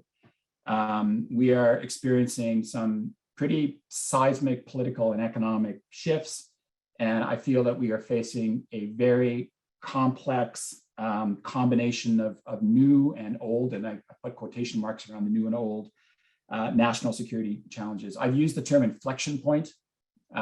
It's a phrase actually that I stole from south of the border. It's been used by President Biden. It's been used by others in the US intelligence community. I believe we are at an inflection point. We had a world after the Cold War. We had a world after 9/11. We are clearly in a post 9/11 world. And this is not, we're not in Kansas anymore, I guess is what I'd say. This is a very different world, and the threats are real. And I'm not necessarily saying, as Janice was saying, that these are going to manifest themselves overnight, but over time, the seas are very choppy, and we have to be aware of that. I'm not going to go into the big trends that I mentioned last time, but whether it's the heightened geopolitical and ideological competition that's out there, a more multipolar world, and it's characterized above all by, you guessed it, China, a much more assertive and aggressive China, a disruptive Russia, and that this is driving a lot of the fears and anxiety globally right now. And as I used to say in my old job on a regular basis, I don't think there's any discussion about national security or international relations, anything global these days that doesn't involve China in some way. So for me, China is front and center. We have persistent conflict and flashpoints around the globe. Sorry, we have democracy under siege. All of these big geopolitical trends, they're important. They're really important. A rapid technological change. I don't need to go into a lot of detail here. I'm sure this was discussed in the discussion on Wednesday. This geopolitical competition is being driven by a technological competition in many respects, and we're seeing this play out right now between U.S. and China on the front pages of the newspapers, quite frankly. And we're seeing it in Canada in the form of IP theft, in terms of some strategic investments in the tech sector that may be inimical to Canadian interests, cyber attacks, so on and so on. And then there's the what I would say is an accelerating impact of transnational threats. And this is where you get a little bit of the new and the old. Terrorism is still there. I wouldn't dismiss terrorism out of hand. A lot of people are in a world now. I just said we're in a post 9/11 world, but global terrorism has not completely disappeared as a threat. And of course, we have domestic threats in the form of IMVE, ideological motivated violent extremism. We have transnational organized crime. We have weapons proliferation. And then the two, but I say they're not new kids on the block, but I think they're being looked at slightly differently. Pandemics, COVID, and climate change. And these, I'll talk about this a little bit more in a second. These are things that we have to sort of factor into the national security discussion now, because they are, in some respects, existential threats, and not in the sense that we talked about during the Cold War, but they have no borders and they have no nation state origin per se, although some could take issue with what I just said. So threats against Canada, this is my number one message, whether they're from state or non-state actors, whether they're from global phenomena such as climate change or such as pandemics, they are greater than ever, and they do directly affect our economy. They affect our democratic institutions and processes, our way of life, our social fabric, and obviously our security. So we've got, I would argue, a more expanded and a more complex threat environment. And in my view, this requires a more expanded, more complex, more nuanced definition of national security. So I do think we have to expand that definition. I don't want to get into that debate right now, and I think that Daniel may have mentioned it a couple of days ago about what should go inside the box, what should stay outside the box. I do think that pandemics and climate change are national security threats, and we saw some of the stuff that came out on climate change of the US a week or two ago, NIE from the intelligence community, National Intelligence Estimate. But they are not going to be, by definition, every time a national security threat in terms of specific events. So some pandemics will be a national security threat writ large. Some can be seen through a national security lens, and some of the dimensions or implications will have national security implications, the same with climate change, but not every single climate change event or related event is going to be a national security threat, but it has to be part of that discussion.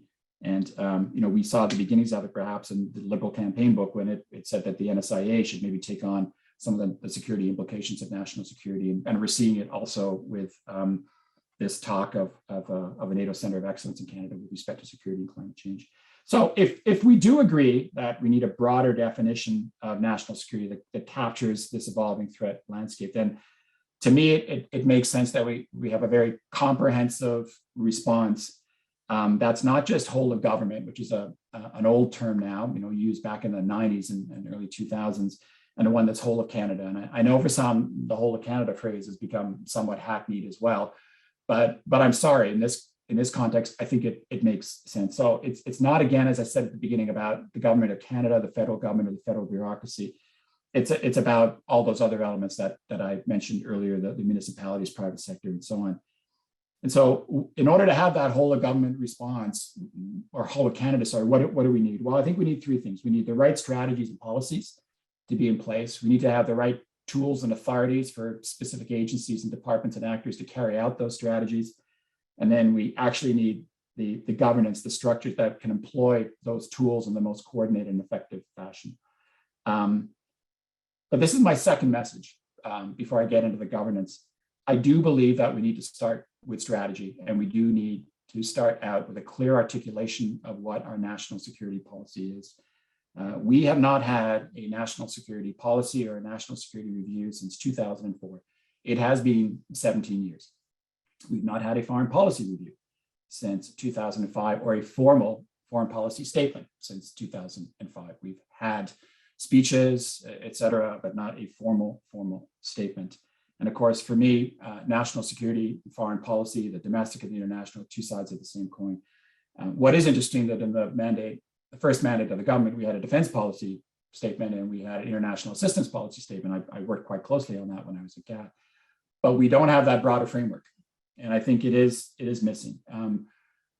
I believe that the world, as I've just said, it's been transformed over the last 15, 16, 17 years. And it's time that we have articulated a broad overarching policy to respond to all these really transformative changes that have taken place. And again, I don't just mean an NS policy in the traditional sense. We need a national security policy that's linked up to our foreign policy, to our defense policy, to our international assistance policy, to our economic policy and beyond.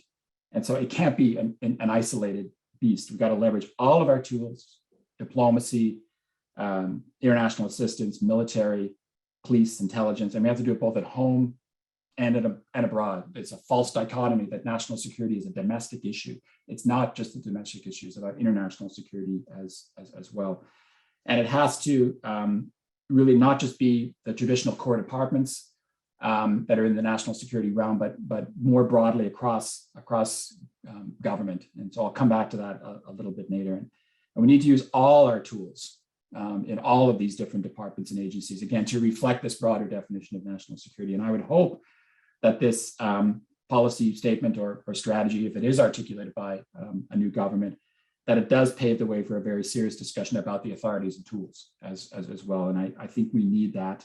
And I point to the CASIS Act, which was established in 1984. And as some of my CASIS colleagues have said to me on a number of occasions, cutting edge technology in 1984 was the fax machine. We've come a long, long way, and we need authorities and tools for our key agencies like CASIS to deal in a 21st century world where technology has taken off and poses all kinds of challenges to a body like CSIS with its current authorities and tools growing out of that act.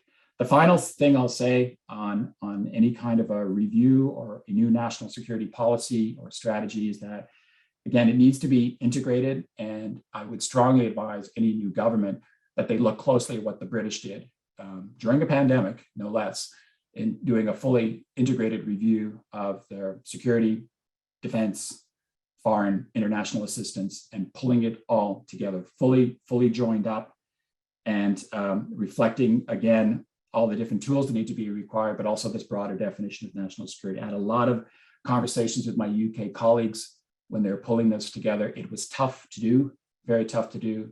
But if you haven't read that document, I think it's almost required reading for anybody in national security. It's a really great piece of work, and I think it does their bureaucracy and their government proud for the way that they did it. We tried it 15, 16, 17 years ago. The foreign policy statement I said in 2005 was actually part of a comprehensive all of government review that included a defense policy statement, which I hate to say I worked on all those many years ago, an international assistance statement. And I remember a lot of my bureaucratic friends at the time, and I was probably one of them too, saying, oh, please God, let's never do that again. It's tough work, but I think at a certain point, and especially after 17 years, it's time to roll up your sleeves and give it a crack. So for what it's worth, those are some views. Let me get now to the governance, and I'm conscious of the time here, but I want to talk about the form after the what and the why. Now, you can tackle this topic in a multitude of ways. There's no right way to approach it. As I said before, I'm going to define it fairly broadly. So again, there will be some talk about bodies and structures, but it'll also be a little bit about just how generally we need to work. And what I want to do is sort of approach it as a three-dimensional chess game. And sort of the top dimension is the public, then the political level, and then the bureaucratic level. So let me start with the general public. If we're truly going to have a whole of Canada approach, we need to be as transparent as we possibly can with the Canadian public. And you know, this is not something that comes naturally to the S&I community because it's cloak and dagger and all that, but we live in a different time. And if we're going to go whole of Canada, we need their trust, and we absolutely need their support. So a lot of great work has been done recently in this area. And so the good news is that I think that the community, the S&I community, the national security community, and the bureaucracy is getting it. And there's nobody who's saying, no, we don't want to be transparent. And so I think just the fact that I made that speech back in June to CIGI, hard on the heels of similar speeches to that forum given by Shelley Bruce, the chief of CSE, and David Vigneault, the director of CSIS, three top-level senior bureaucrats in the S&I world talking very, very publicly about challenges and responses. It is unprecedented, I think, in Canadian government circles for those kinds of conversations to take place and those kinds of statements to be made. We need more of this, and we need it on a consistent basis, and it needs to go just beyond speeches. Now, again, I think CSIS and CSE are already doing some great work. We have the National Security Transparency Advisory Group. I mentioned Thomas before, he's a member of that group. They've done some great work. We can go further. And so some of the things that I've been thinking about, I was thinking about them when I was a bureaucrat, and I've been thinking about them since. We can have, I think, more open discussions about the threat environment. And so Canadians need to understand the threat before anything else, right? And they do this very well in some of our Five Eyes allies.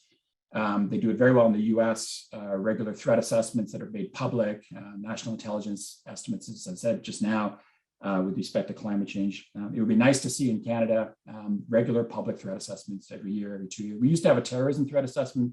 We don't even do that anymore. And I don't think a terrorism threat assessment is necessarily the way to go anymore, but a general threat assessment publicly would not be a bad idea.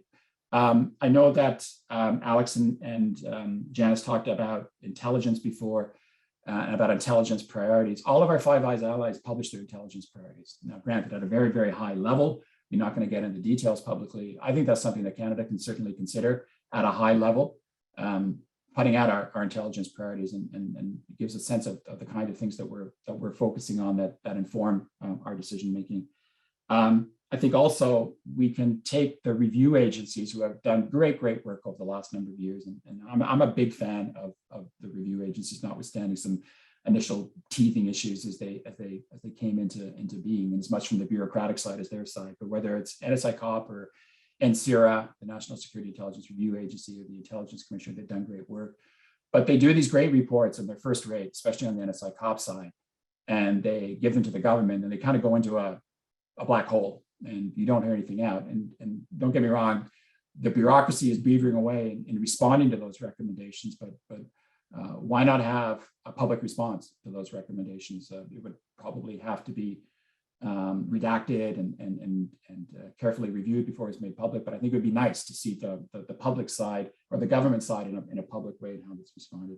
And then just in terms of this whole of Canada, working with other stakeholders, CSIS has done some great work, the academic and resource institutions, CSE and the Cyber Center with the private sector and businesses with respect to cyber attacks. But what other tools do we need? What other things do we have to do? Can we share more information? Do we need to look at how we share intelligence? I mean, you're often hearing from the private sector, yeah, thanks for the heads up on that, but unless you give me more detail, it's hard for me to defend against this. Can you help me a little bit in that regard? Do we need other structures or coordinating bodies? Are we discussing the right issues with other levels of government and with those in the private sector? And then coming back to the point I made at the beginning about the fact I haven't been before CASIS in 30 years. Can we do a better job in terms of engagement with the academic community, think tanks, the private sector, just in terms of that high level dialogue, or it doesn't even have to be high level. We had, as was mentioned at the beginning, Wes was on it, the National Security Advisory Group, which lasted, I think, Wes can talk to far more eloquently than mine, for 5 or 6 years. We had the cross-cultural roundtable. Do we need to look at something like that again? We don't have anything really like that, truly. We have the NS tag, but should we be looking at an advisory, a high-level advisory body on national security, maybe even separate groups to deal with specific issues on an ad hoc basis? I don't know, but I think it's worth looking at. Let me look at the political dimension now. This is where some of my statements might cause some raised eyebrows, but I want to sort of put my views out there. National security should be a key top priority for any government. I think any government would probably say it's implicit. We don't have to state it, but government can't come in and say, well, national security is not really our shtick or it's our thing. Governments don't have a choice. National security is primordial. It's existential. I'd have to say, over the last 20 or 30 years, I'm not sure that national security has deserved the sustained, and I put emphasis on sustained, regular attention that it deserves at the political level. Absolutely, if we're in a crisis mode, if lives are at stake, or if it's about to become a headline, it gets the attention of governments. But on a day-to-day basis, I mean, I see national security as more in the government's eyes often, and again, I'm talking over time, I'm not focusing on any one government. It's seen more as a crisis management proposal. Yes, it's discussed at parliamentary committees. Yes, it's discussed at cabinet tables. Of course it is, but on a sustained, regular way, in a regular fashion, I think that these discussions are sometimes at a premium, to be perfectly frank. At the level of MPs, for instance, I think you need a greater interest, greater focus on national security threats writ large, but also individual threats. NSI COP, I mean, as being great in that regard, and done, as I said, some phenomenal work. David McGinty's been a great chair, but outside of NSI COP, it's almost a peripheral issue for a lot of MPs. And again, they're busy; they have 1,000 different things to work on. But I mean, just as one example, NSI COP has recommended that all MPs get a threat briefing when it comes to foreign interference, and I think it's something that really should be done. And should be done on a priority basis, and especially given all the conversations that we've had about foreign interference and Chinese activities, that just makes a lot of sense. At the cabinet level, I mean, of course, core ministers, the public safety minister first and foremost, but also the Minister of National Defense, who's responsible for CSE, foreign affairs. They're all up to speed on NS issues. Of course, the PM is up to speed on national security issues. He's briefed by the NSIA, and I briefed him when I was in that position. But again, I'm speaking over time, over decades. The discussions are often driven by events, and so the incident response group is a perfect example of this. This is the group formed about 3 or 4 years ago that brings together key cabinet ministers to discuss specific events. But they're about specific events, and they're about responses usually to a crisis that's either about to happen, like literally within days, hours, minutes, or has already happened, and we're trying to get ahead of the power curve. And they're not always focused on national security issues. They can be outside national security. I believe that there's potentially a major cost, for not having the ability and the structures, and obviously the structures go with the ability to anticipate and to prepare over the longer term for developments. Again, given the complexity of the world that we live in, that I've just talked about, and all the rapid changes. So this does beg the question whether there is a gap, an NS, national security gap, at the political level. So this raises the question, it's been there for a while, do we need a National Security Council type body in Canada? We are the only country in the Five Eyes that doesn't have such a body. And so I think it's a question worth considering. These bodies come in all kinds of different shapes and sizes in the Five Eyes. In the US, of course, it's a legislative body, or legislated body coming out of the National Security Act, run by the President, the National Security Council. In the other Five Eyes allies, there are cabinet committees led by the Prime Minister himself.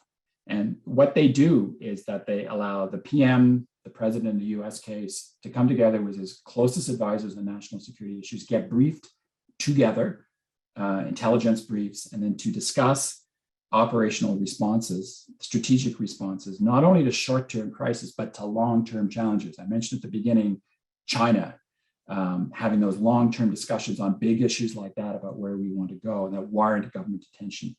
And of course, it's also critical to increasing, the overall literacy and maturity of national security in national security circles.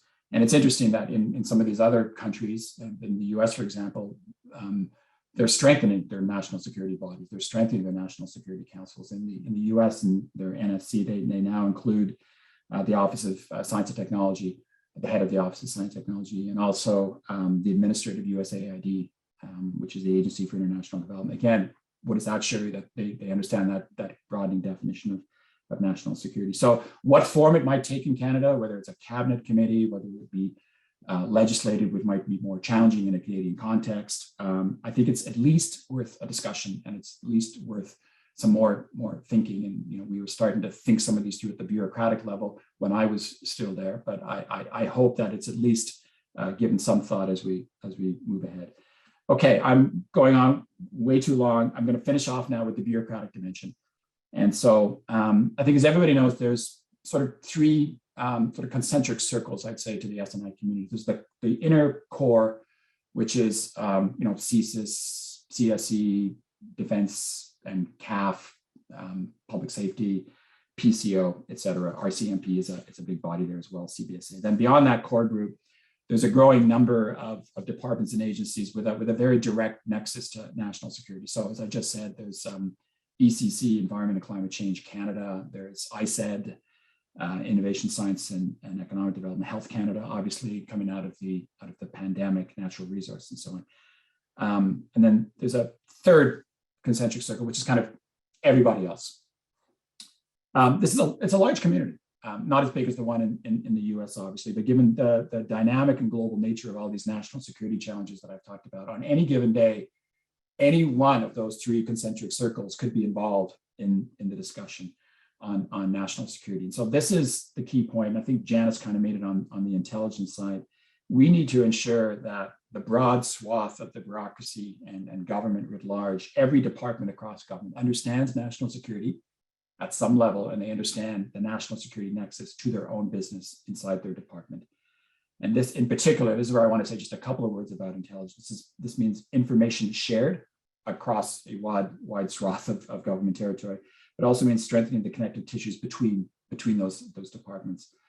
I think one of the most important aspects of coordinating this big community is making sure that decision makers have this information that they need to not just respond, but to actually prevent a lot of these threats from actually manifesting themselves and posing a larger threat to our interests. And so for me, the case for intelligence has never been stronger.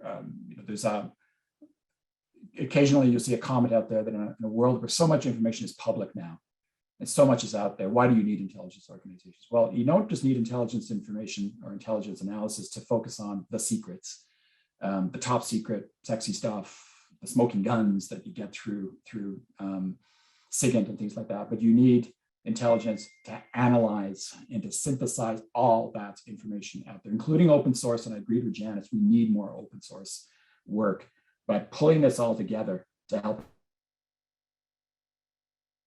inform policy and operational decision-making. And this is NSIA on a regular basis, up and out, up to the most senior decision makers, including at the political level. And I have to say that in my time as NSIA, I had a lot of access to senior decision makers, and I was able to brief political decision makers on a pretty regular basis. So I think we're moving in the right direction in that regard. But in the bureaucracy, getting out to those departments in the second and third tiers, those second and third concentric circles, which we haven't always done in the past. And I think what the pandemic has done is a lot of people started getting exposure to intelligence because there was some good work, notwithstanding all of the criticisms of early warning. Some absolutely fabulous work was done by our intelligence agencies in terms of responding to the pandemic. And some of those other departments suddenly started being exposed to them. I'm like, holy crap, this is really, really great stuff. Can we get more? We want more. So getting that intel out to a broader legion, I think is really, really important. In terms of the connective tissue that I talked about, the bedrock of S&I governance, I think, is in two areas. One is on a number of DM committees that provide a lot of that connective tissue, bring the DMs together, the deputy ministers, to talk about intelligence and national security issues and make sure that we're fully coordinated and so on. It's kind of inside baseball. A lot of these committees aren't even public. I won't get into the details, but we have tried really hard over the last few years to broaden the membership of a lot of these committees, whether it's on intelligence, national security at large, operational issues, weekly operational issues, and making sure that we're looking at the right issues. So I think that we need to continue to ensure that all of those committees are fit for purpose, and are they the right committees? So there's some internal work to do. The other big piece, I think, is the NSIA. And I mention this not just because I've been in the NSIA, but I honestly believe that it is, in many respects, the centerpiece of the community in terms of coordination. And it's I have to say, careful with my words here because I don't want to be misquoted, but it is an interesting, that's my carefully chosen word. It is an interesting position. I mean, it's been around for about 15 years now, created coming out of that 2004 policy that I mentioned. It has three key roles: advising the PM on policy and operational pieces and providing intelligence to the PM, coordinating that S&I community, and then reaching out to international partners, in particular Five Eyes. I had a lot of time spent with my Five Eyes counterparts as NSAs, and I think actually I hope that we're going to interact. They will interact more than ever. But for the NSIA, it's not in legislation, so there's no legislative basis for the position. Obviously, the NSIA has direct access to the PM, but it's not necessarily on a daily basis or a weekly basis. The PM's a busy guy and driven by events, as I said before. So the access is, I'm not saying it's an issue, the access, but it depends very much on the relationship between the Prime Minister and the NSIA and what's on the plate at any given time. And so the ability of the NSIA to actually coordinate the community is limited, quite frankly. And so that in many respects is its fundamental role. I mean, you can't give great advice to the PM if you don't coordinate the community. So it's, to me, the primordial role. But it is difficult to do when you don't have the authority to direct anybody. And there are reasons for that. There are DM accountabilities, and my DM colleagues at the time would say to me, you can't tell me to do that because I have accountabilities to my minister. And my response could always be, well, I'll get the PM to call your minister and tell you to do it that way. I never had to do that, but it's a position that can use sunny ways, can cajole, can invoke the name of the Prime Minister every once in a while, but it's not easy to really herd the cats, as I used to say. There's no formal authority to direct other deputies. Even within PCO, there are issues, I think, that have to be addressed. The relationship between the Foreign Defense Policy Advisor and the National Security Advisor. I mean, the accountability between these two positions has swung back and forth over the years. Sometimes the FNTB advisor is reported through the NSA, sometimes not. Even the division of responsibility between the NSIA and the DepSecOps in PCO around policing issues or around emergency management issues can sometimes be blurred. So all that to say that it's a position that's been around 16, 17 years. In many respects, it depends on the NSIA as to how the position is used. It has evolved. It's been used differently by different NSIAs. The name has changed, adding intelligence. I would suggest that after this many years and through 9 NSIAs, I believe at last count, it may be time to take a look at the position. And I don't mean look at the position with a view to getting rid of it. Just the opposite is, again, the position, I use this term probably too much because it's very bureaucratic, but is the position fit for purpose? Does he or she have the tools, the authorities to do the job effectively and to really, in particular, play that role of coordinating the community so he or she can best serve the Prime Minister? So take a comprehensive look, define the roles and the expectations, and give him or her the tools. I'm going to apologize. I've spoken far too long. Let me wrap up. National security is existential for any country. As I've said in describing the threat environment from my point of view and the expanding definition of national security, this is more the case than ever. And for Canada, and again, Canada writ large, I don't believe national security has always been treated as such in terms of that existential threat. I think there's always been a certain complacency. There's been a sense, I think, for many, many years that others can take care of us, that we're still isolated, that we're even in the 21st century with all the technology that we're kind of off on our own little island here. It waxes and wanes. I'm not saying that's always the case, but it waxes and wanes again, depending on the events and the government of the day. I think that has to change. And I think it's time, again, for Canadians, for government, for bureaucrats to treat national security as an ongoing national priority, and it's got to be discussed publicly. And so again, to do this, we've got to understand and articulate publicly the threat environment. We have to articulate a clear strategy, a clear policy. We have to identify the authorities and tools to carry out that policy. And then we have to establish the appropriate governance bodies and the way we do work to ensure we have that whole of Canada approach. And I think if we do all of those things, we'll be in good shape for addressing and responding to those security challenges of the 21st century. Thanks very much for your attention. I look forward to the Q&A session. Thank you so much, Vincent. I see there's some questions in the chat, and we'll get to those during our discussion at the end of the panel. Right now, I'll pass it over to Wesley. Azka, thanks very much. Look, it's terrific to be here, and I have a hard act to follow, but I'm delighted to be on this panel with Vincent. To Azka, just to thank her for chairing the session, and to say, of course, that today's students are tomorrow's national security community. So it's great to see students involved in these conversations. I also want to give a shout out to CASIS and, of course, to SIPS at the University of Ottawa for organizing this conference. And to say, as a founding member of CASIS, which certainly dates me, that I'm delighted to see that the organization has survived. I think a lot of credit for that goes to Greg Fyffe, the immediate past president, who has kept it alive through difficult times. It's very important, I think, that we have conversations in multiple fora about national security. So I'm glad it continues, and I wish the new president of CASIS, Jessica Davis, every success in growing CASIS further. I want to say a word about the Center for International Governance Innovation project, just to kind of situate it. CIGI, as it's called, a think tank based in Waterloo, and what I think of as, in fact, Canada's best think tank, embarked last year on a major and unprecedented project to reimagine Canadian national security strategy.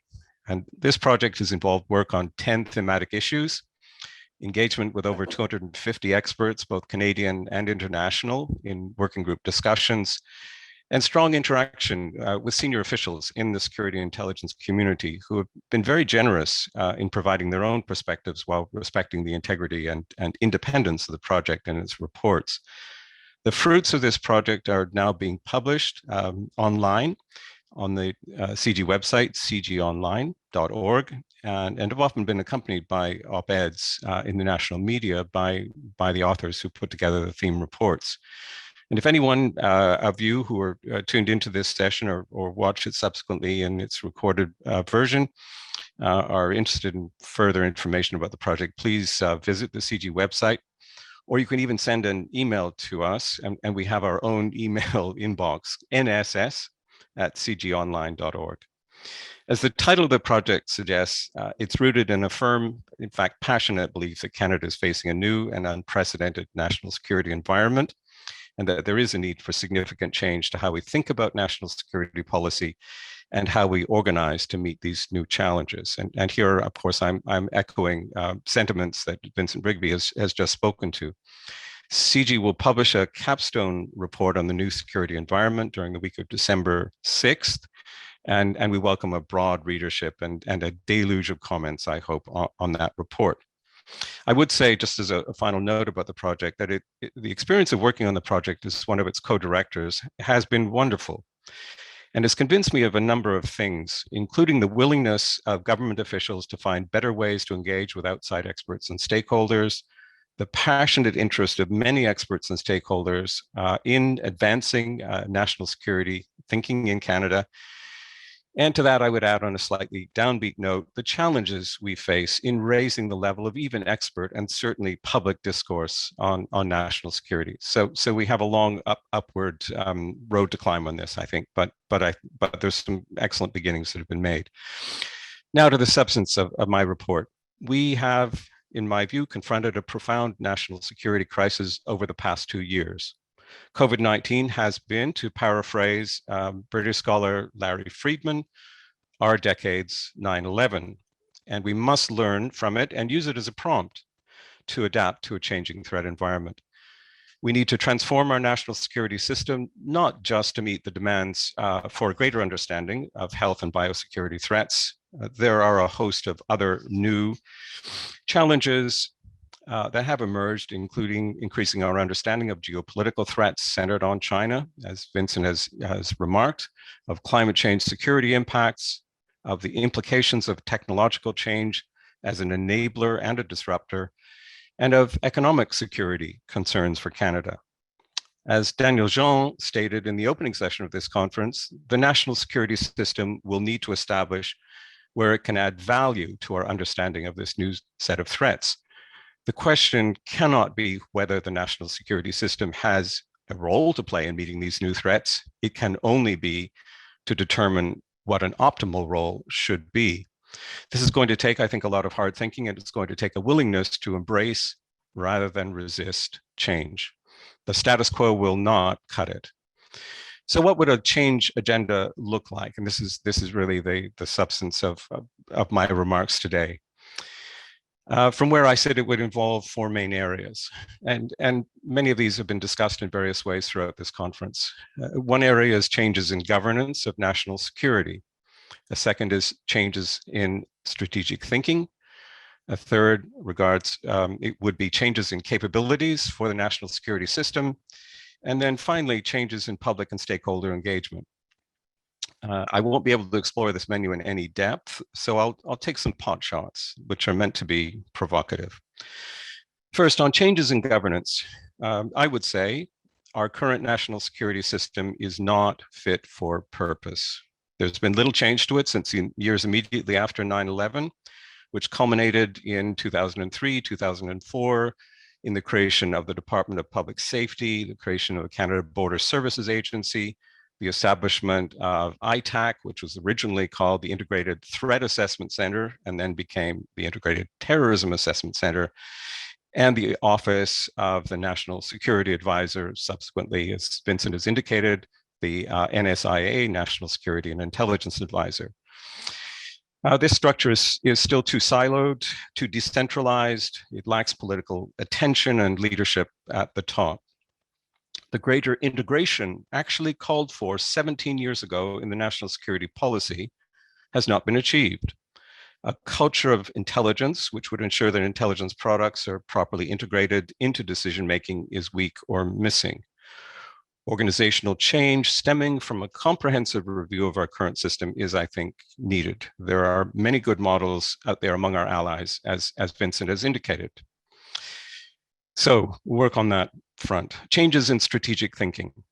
As you've heard from various speakers, and you'll hear from me, we don't have a current national security strategy. Think about that for a moment. We need one to marshal thinking about the threat environment, Canada's response capabilities, how we define national security to meet Canada's national interest, how we unify our approaches to security, defense, international relations, and international development assistance. In the new national security environment, one of the elements that is under threat, of course, is the nature of democracy itself and of Canada's democratic system. A national security strategy needs to respond robustly to this and to spell out how national security serves a democratic good and matters to ordinary Canadians. A key audience for a national security strategy is the Canadian public, which I think has been badly served by the failure of governments over the years to spell out its national security mission in any comprehensive fashion. We must move the needle of Canadian public understanding past the oft-repeated official view that terrorism represents the #1 threat to Canadian national security. It doesn't. So let me move on to changes in capabilities. Am I going to call for the establishment of a standalone Canadian Foreign Intelligence Service, one of the missing pieces in our intelligence structure? Not today. But I am reminded of a senior decision maker's note, the ultimate bureaucratic kiss of death, on the very first comprehensive proposal for a Canadian Foreign Intelligence Service, which was put together by a once very well-known Canadian academic and intelligence officer named George Glazebrook. This proposal was put together, it was a very comprehensive one, in 1951. And the response by the equivalent of today's Deputy Minister for Global Affairs, the response to that memo, written in pencil in the margins of the paper, read, "Interesting and able, but later on, I fear." Well, here we are a little later on, but I'll leave that for another day's discussion. Our most urgent need, I think, is better capacity for threat assessment, alongside a pivot towards greater all-source global collection and reporting. This pivot would include enhancements to our ability to use open source intelligence in an integrated fashion. It would also include a call for more strategic and over-the-horizon reporting, some of the kinds of things that Alex Wilner was talking about, as opposed to what is often the current intelligence focus of today. Canada needs eyes on the world. And we also need at least one eye to the future. Now I'm going to say something that will contradict some of the messages that you heard before, and that is that I don't think we have yet comprehended the depth of assessment failure that occurred in our effort to understand the threat posed by COVID-19. Despite studies by the Auditor General's Office and the independent panel that reviewed the Global Public Health Intelligence Network. If there is one national security lesson that we must learn from the pandemic emergency, it involves how the early warning and assessment mission failed. And here I will echo Eric Dahl and Eric's excellent presentation yesterday and put it in a Canadian frame for a moment. The question has to be, why did analysts at the Public Health Agency of Canada, CF-INTCOM, the Canadian Forces Intelligence Command, and perhaps others elsewhere in the system conclude, as they did, that the novel coronavirus posed only a negligible or low risk to Canada and Canadians from early January 2020 through to mid-March 2020, by which time the disease had made its unmistakable beachhead in Canada, and it was too late to pre-plan for a response. Among the identifiable reasons for this intelligence assessment failure are, I think, poor geopolitical understanding and lack of grasp of global developments, faulty methodology, a lack of integration, a lack of contestability, lack of decision maker attention, complacency, and unwarranted optimism. It can't happen here appears to have been the spirit of the day. And so we probably need to conclude that lack of imagination also played a part. And some of you will recall the findings in that regard in a crucial chapter of the 9/11 Commission's report with regard to that disaster. We need a full examination of that assessment failure, grounded, I think, in a larger study of pandemic response to prepare the system for the future, not to find scapegoats. Let me move now to changes in public and stakeholder engagement. Here, I'm going to make a plea for structured transparency, not unlike some of the ideas that Vincent just proposed. And in that, what I call structured transparency, I would include the importance of government issuing an annual worldwide threat assessment, an annual statement on Canada's intelligence priorities at a high level, as Vincent says, and an annual report, in addition, on the delivery of the National Security Transparency Commitment, which dates back to a promise made by the government in 2017.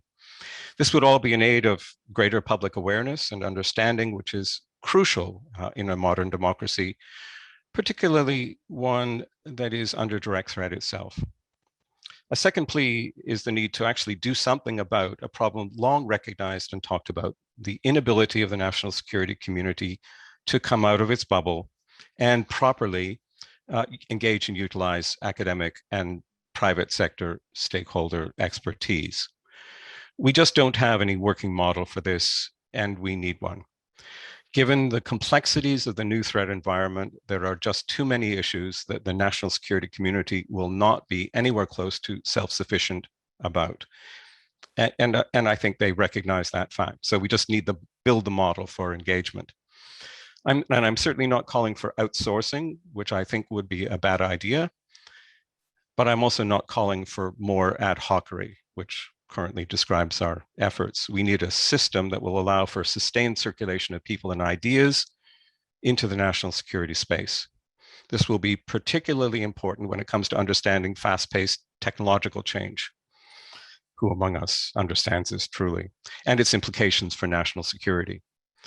And I would say that we need to start with expert advisory councils and go from there. And with the experience of expert advisory councils under our belt, this could lead to other significant governance changes.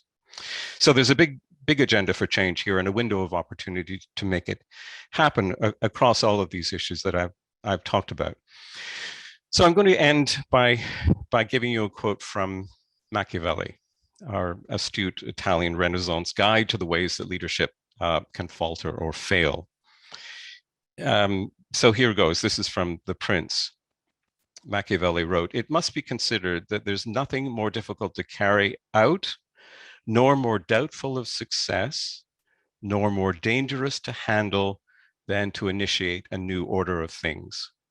For the reformer has enemies in all those who profit by the old order, and only lukewarm defenders in all those who would profit by the new order."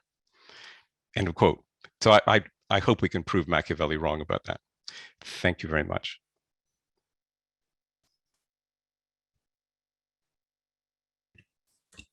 Thank you so much, Wesley. We do have some questions in the chat, and I'll wait for a few more people to ask some questions if they'd like to as well. But to begin the discussion, I actually have a question for both Vincent and Wesley. In the recent election campaign, neither foreign policy or intelligence were very prominent in the discussion or platforms. Despite that, the Prime Minister promised that Canada would become a global leader on climate change. Does this signal an actual determination to make Canada a global climate leader, or what would happen? What would have to happen in terms of diplomatic or intelligence capacity to make this a reality?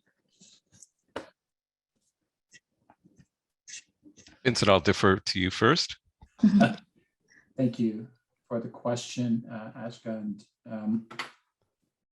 I think, again, it goes to the comments I made before about acknowledgement or recognition that climate change is potentially, not potentially, it is a national security issue, and it can be looked at through a national security lens. So it was good to see that, I think, in the Prime Minister's statement. I think it was also good to see that line in the, I guess we don't call it a red book anymore, but the government, the Liberal Party platform, that the National Security Intelligence Advisor should take a look at the security implications of national security, security implications of climate change, sorry.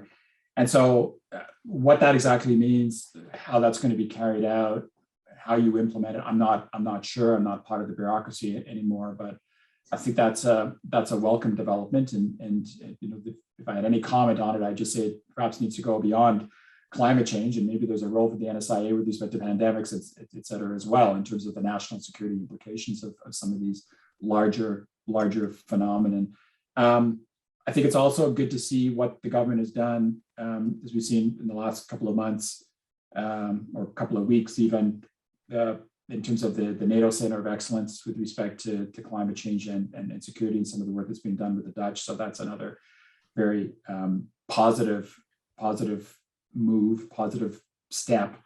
So, you know, the proof's going to be in the pudding, and how we move ahead on this, and we'll see how the discussions on the NATO Center of Excellence go with respect to other member states. I mean, I can tell you that from a national security perspective inside the bureaucracy, I think we've understood. I keep on saying we. I'm not part of it anymore, but we did understand. I hope we still do understand that climate change is an important issue to be looked at through a national security lens. And so some of the comments, I think, made by Janice and Alex, and to a certain extent Wes as well, about the intelligence community looking at these broader phenomenon.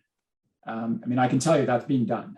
And so, you know, I had intelligence analysts working for me, and I'd actually turn to them on a number of occasions and say, I want to see some broader studies on some of these broader phenomena. So what about climate change as a national security phenomenon? What about pandemics? How is this going to unfold over the longer term? And so again, as some of my colleagues have said today, intelligence drives a lot of this. Intelligence should drive a lot of it. It should inform decision making. It should inform policy making. And in many ways, it starts with these assessments. And again, they're not necessarily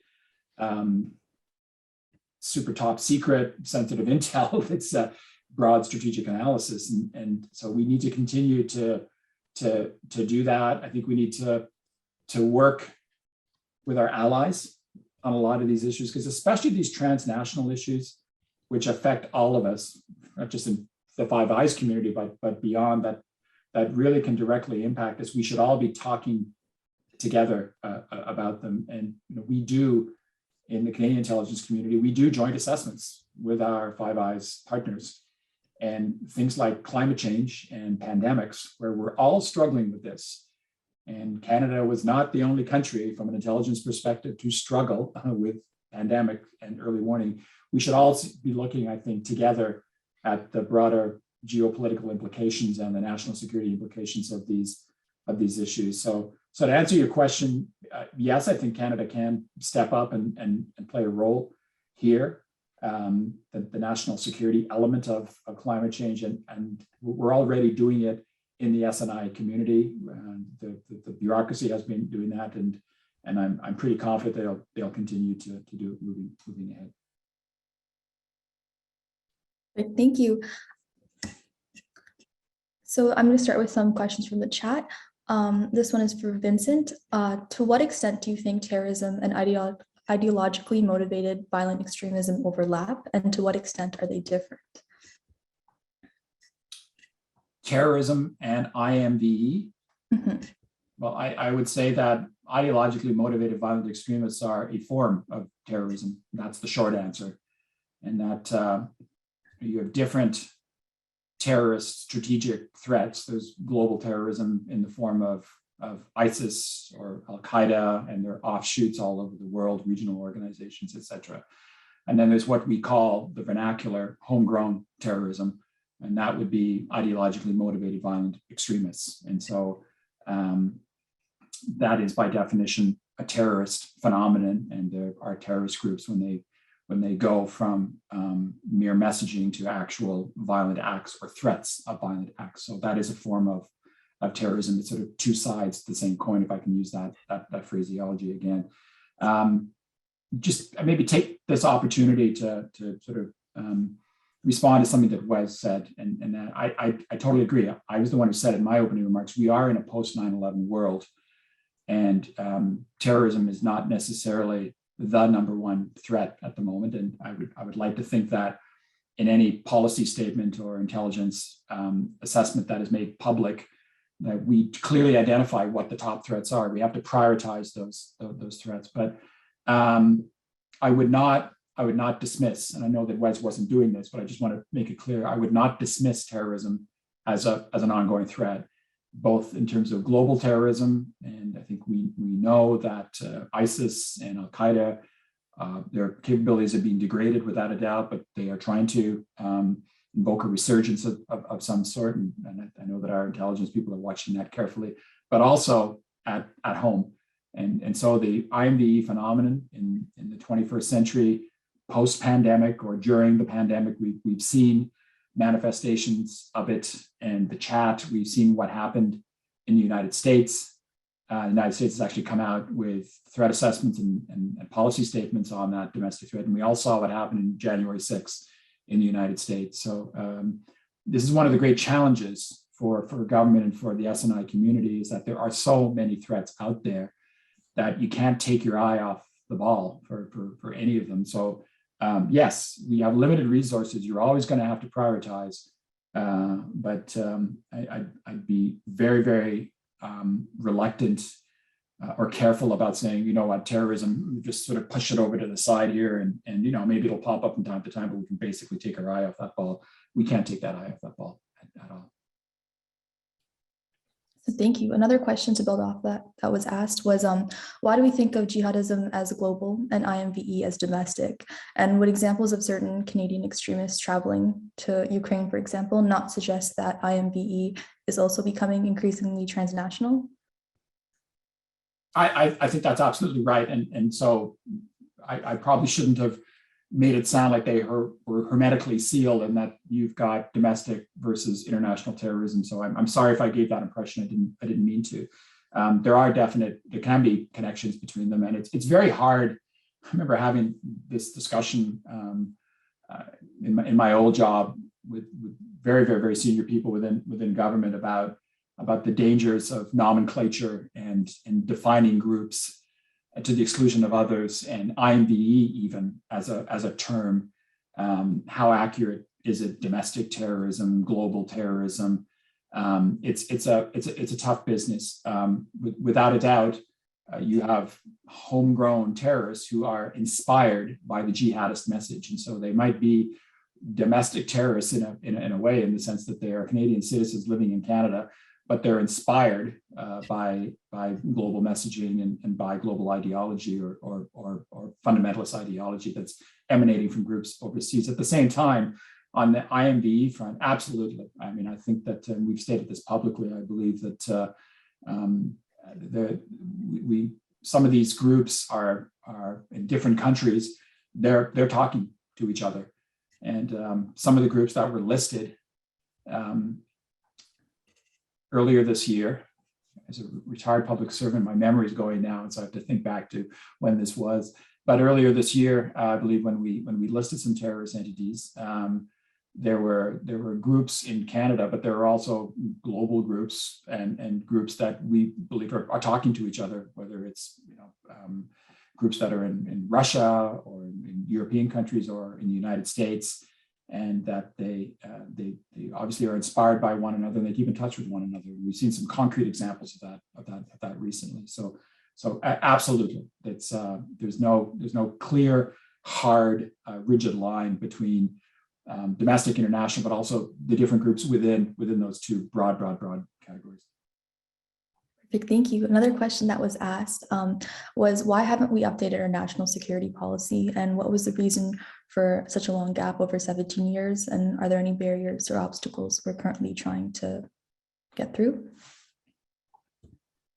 Well, at the end of the day, the decision to issue a foreign policy statement, a national security policy statement, a defense policy statement, it's a decision of government at the end of the day. So I can't tell you why specifically we waited 17 years, 16 years for a foreign policy statement. I can't tell you why there were defense policy statements and international assistance policy statements without these, what I think are very important, broader strategic frameworks within which defense and international assistance work. Those were government decisions at the end of the day, and those would have to be posed to government. What I've said is kind of like Wes, think about it, 17 years, and look at our allies. UK came out with an integrated review, and they did it in the middle of a pandemic. I know there will be a lot of people saying, "Oh, you're dreaming. It's a minority government, and it's not going to happen." Well, it can be done if there's political will at the end of the day. And you look at what the Australians have done on the national security front, especially given that China threat, and the Americans who have done so much in terms of transparent discussion about strategy and developing a China strategy. Again, the point I tried to make was that we are in danger of falling behind our allies if we don't get moving on some of this stuff. But the specific reasoning for not publishing a statement for that law, it's multiple governments, right? It's and this is my point before. I'm not focusing on the current government. I'm talking about governments writ large over a number of years. We've got to take this stuff more seriously. Azka, I would just add, and I have a long memory of the 2004 national security policy because I was asked to review a final pre-release version of it in a very interesting kind of discussion with some of the key drafters. And I think Vincent is actually, given us an important indication of the road to an answer to this question of why we haven't produced a national security strategy in 17 years, which places us really offside with all our major Five Eyes counterparts. One is that such products, such strategies need political champions. A prime minister or a senior cabinet minister, there has to be a political champion that really believes in this need. Also, as Vincent has said, producing a national security strategy is hard. I mean, it's resource intensive, it's challenging, it requires very complex and sometimes difficult conversations across the NS community to come up with the right kind of message. We've done it once before, we can certainly do it again. The other piece of this, I would say, and this really speaks to our present day circumstances, is that at least in a Canadian context, producing a national security strategy, requires an identified sort of moment of opportunity. It needs a political context. It needs the thrust from a changing national security environment. There was that thrust behind the 2004 paper. Arguably, there could have been thrusts of a similar kind between 2004 and now. But what I would argue is that, there is a tremendous thrust to the need to do a new national security strategy now, not just given the lapse of time between the previous one and this one, but in the changing threat environment. So political championship, getting over the hard work, and understanding that the moment is now, and it's a window of opportunity. As people say, crises are too good an opportunity to miss, and we certainly shouldn't miss this one. Can I just jump in, Azka, if you don't mind? And I think that's a really important point that was made. If you look at the history of policy statements and white papers, we don't use that term anymore. But if you look back to the last white papers we did right after the end of the Cold War, so a defense paper in '94, and I think we had a foreign policy statement or a white paper in '95, something like that, hard on the heels of one another. And we did those because it was the end of the Cold War. It was a different paradigm, a new strategic context. What do we need? As Wes said, post-2001, 9/11 took a few years, but national security policy, foreign policy, defense policy, international assistance, it was the end of or beginning of a new era, and sort of from a post-Cold War to post-9/11 era. And now I would suggest, and that's why I wanted to reiterate the international security landscape, we are in a post-9/11 world now, in the sense of terrorism is not necessarily the threat that it was, still a threat, but not the threat it was in the immediate aftermath of 9/11. And that we have those trends that I mentioned at the outset, but for me, they're all important, but the geostrategic reality is quite shocking in a lot of ways. And I think especially that great power competition and technology and these transnational issues, to me, we have been for a number of years, but we are now, I would say, officially in a new transformative period. And I think that it was probably rammed home with the US withdrawal from Afghanistan. That was kind of the cherry on the cake, but it was already there. And so now we are in a new world with an assertive China. And some people talk about a Cold War between China and the US. We're already experiencing that. I'm not one of those protagonists that believe there's another Cold War, but we are in a major new situation. And when you throw in the technology and you throw in these other threats, it's kind of a nice pattern here that you've got Cold War, 9/11, and now whatever you want to call this period. And my academic friends probably have coined some phrases that I haven't come across yet, but maybe I would agree with Wes. This is a good time to issue something officially and do it right. Do it right, as I said, make it integrated. Thank you so much. There's another question in the chat. What specific authorities and capacities do you think that the NSIA positions need?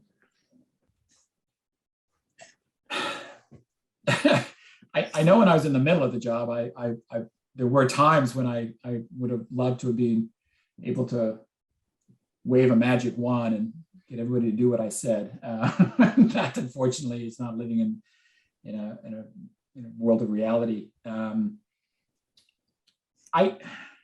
a little loath to answer that specifically by saying the NSIA needs X, Y, or Z. And I chose my words very carefully, that we need to take a look at exactly what the roles and responsibilities are. And I think you need to start with that. And so, it would be interesting to ask Daniel Jean, or Greta Bossenmeyer, or Margaret Bloodworth, or Stephen Rigby, any of the other NSAs, what do you think your important roles were? What were your fundamental roles? And they might all have different answers.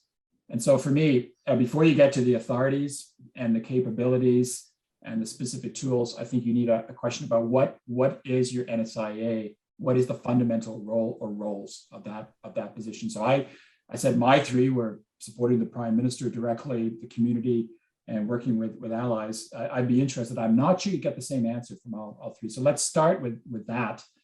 Again, form follows function, and then get into some of those tools. Do you need, in order, and again, before you get to the tools question, do you need that position to be in legislation? Do you need to codify it in that regard, so you can lay out the tools and the authorities?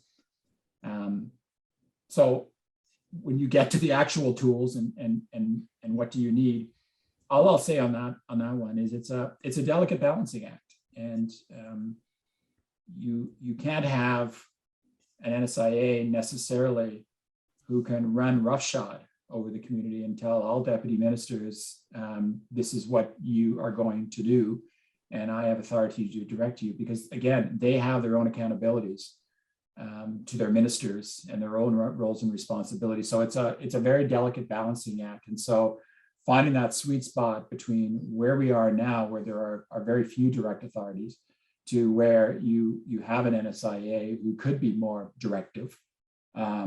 It's an interesting debate. I haven't had a chance to, I was so bogged down in the job, I'm just trying to make it work, that I didn't necessarily set out, here are the 4 or 5 tools I specifically need. I think we should open up that Pandora's box and take a good, long, hard look at it, as I said before. Thank you. Another question for both Wesley and Vincent. What would a national security policy achieve that's not already achieved by statements from CSIS or CSE and other departments and agencies? Vincent, just to spare you, I'll go first on that one.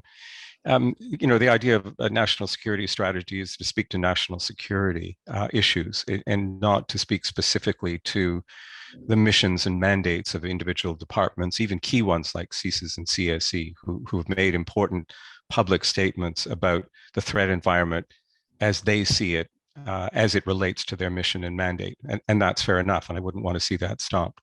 But a national security strategy is a much broader picture of the threat landscape and the varieties of threats that Canada needs to understand and respond to, as well as a much broader, if you like, whole of government, to use that phrase, indication of the kinds of capabilities and tools the government as a whole, not individual agencies or separate agencies, needs to bring to bear.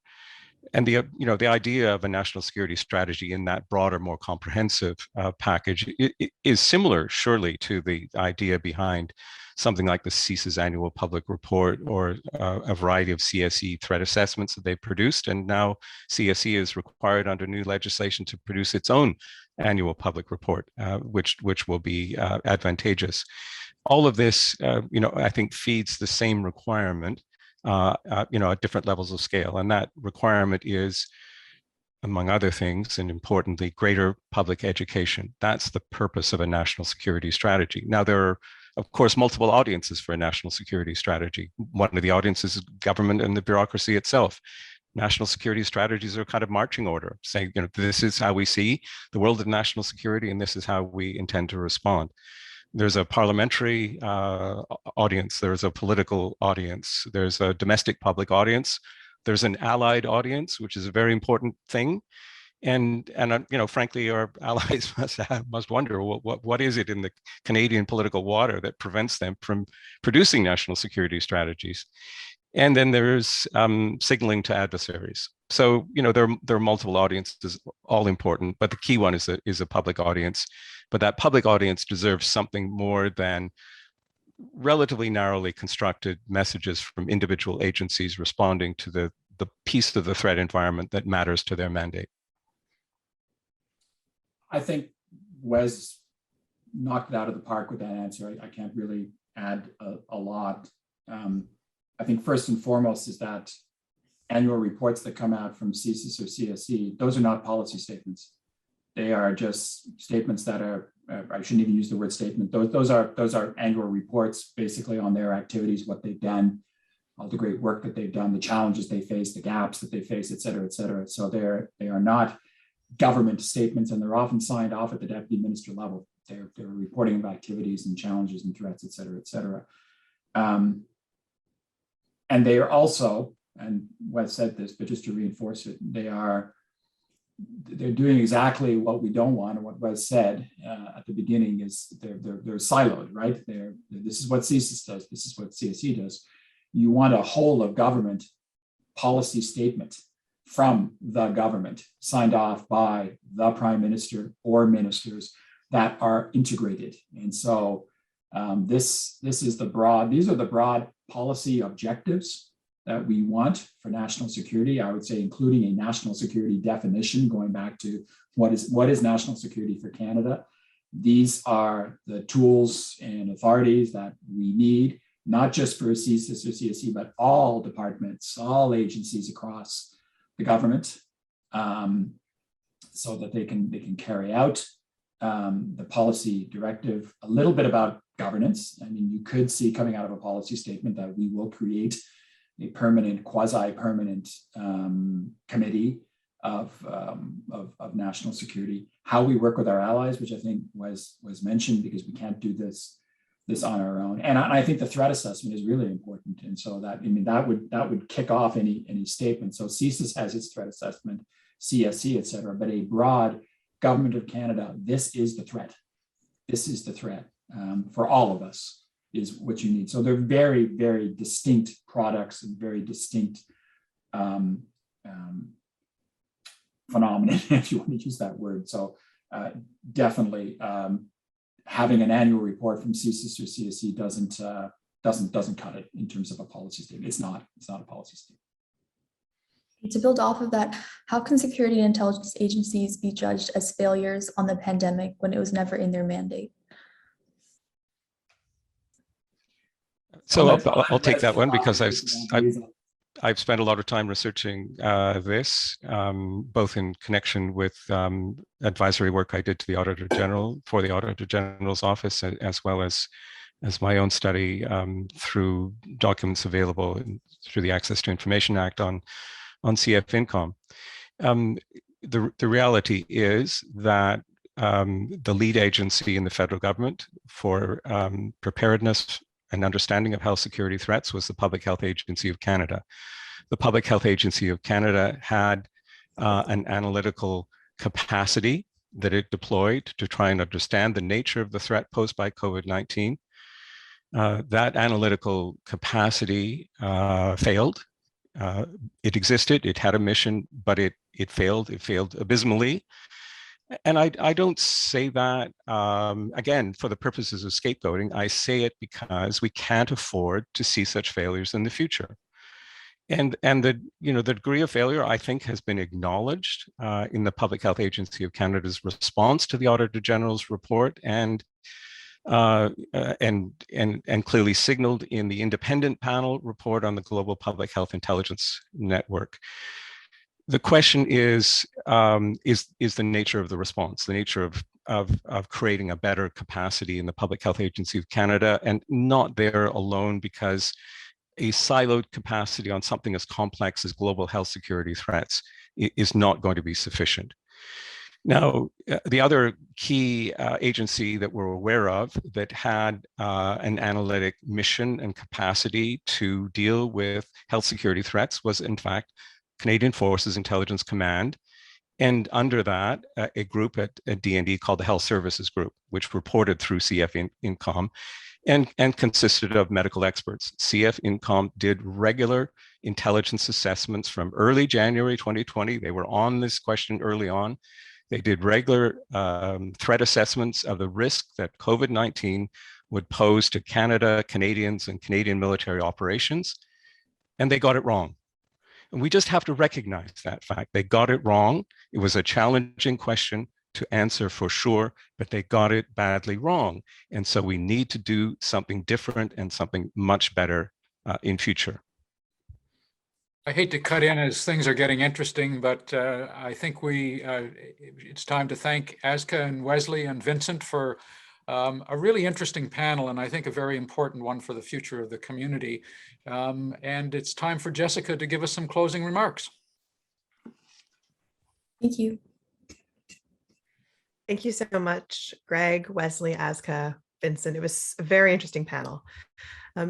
So I want to thank everyone here for spending the last few days with us. We really appreciate your enthusiasm for security and intelligence issues. Right now, I want to take a few minutes to tell you about what's been happening with CASIS over the last little while and where we're going as an organization.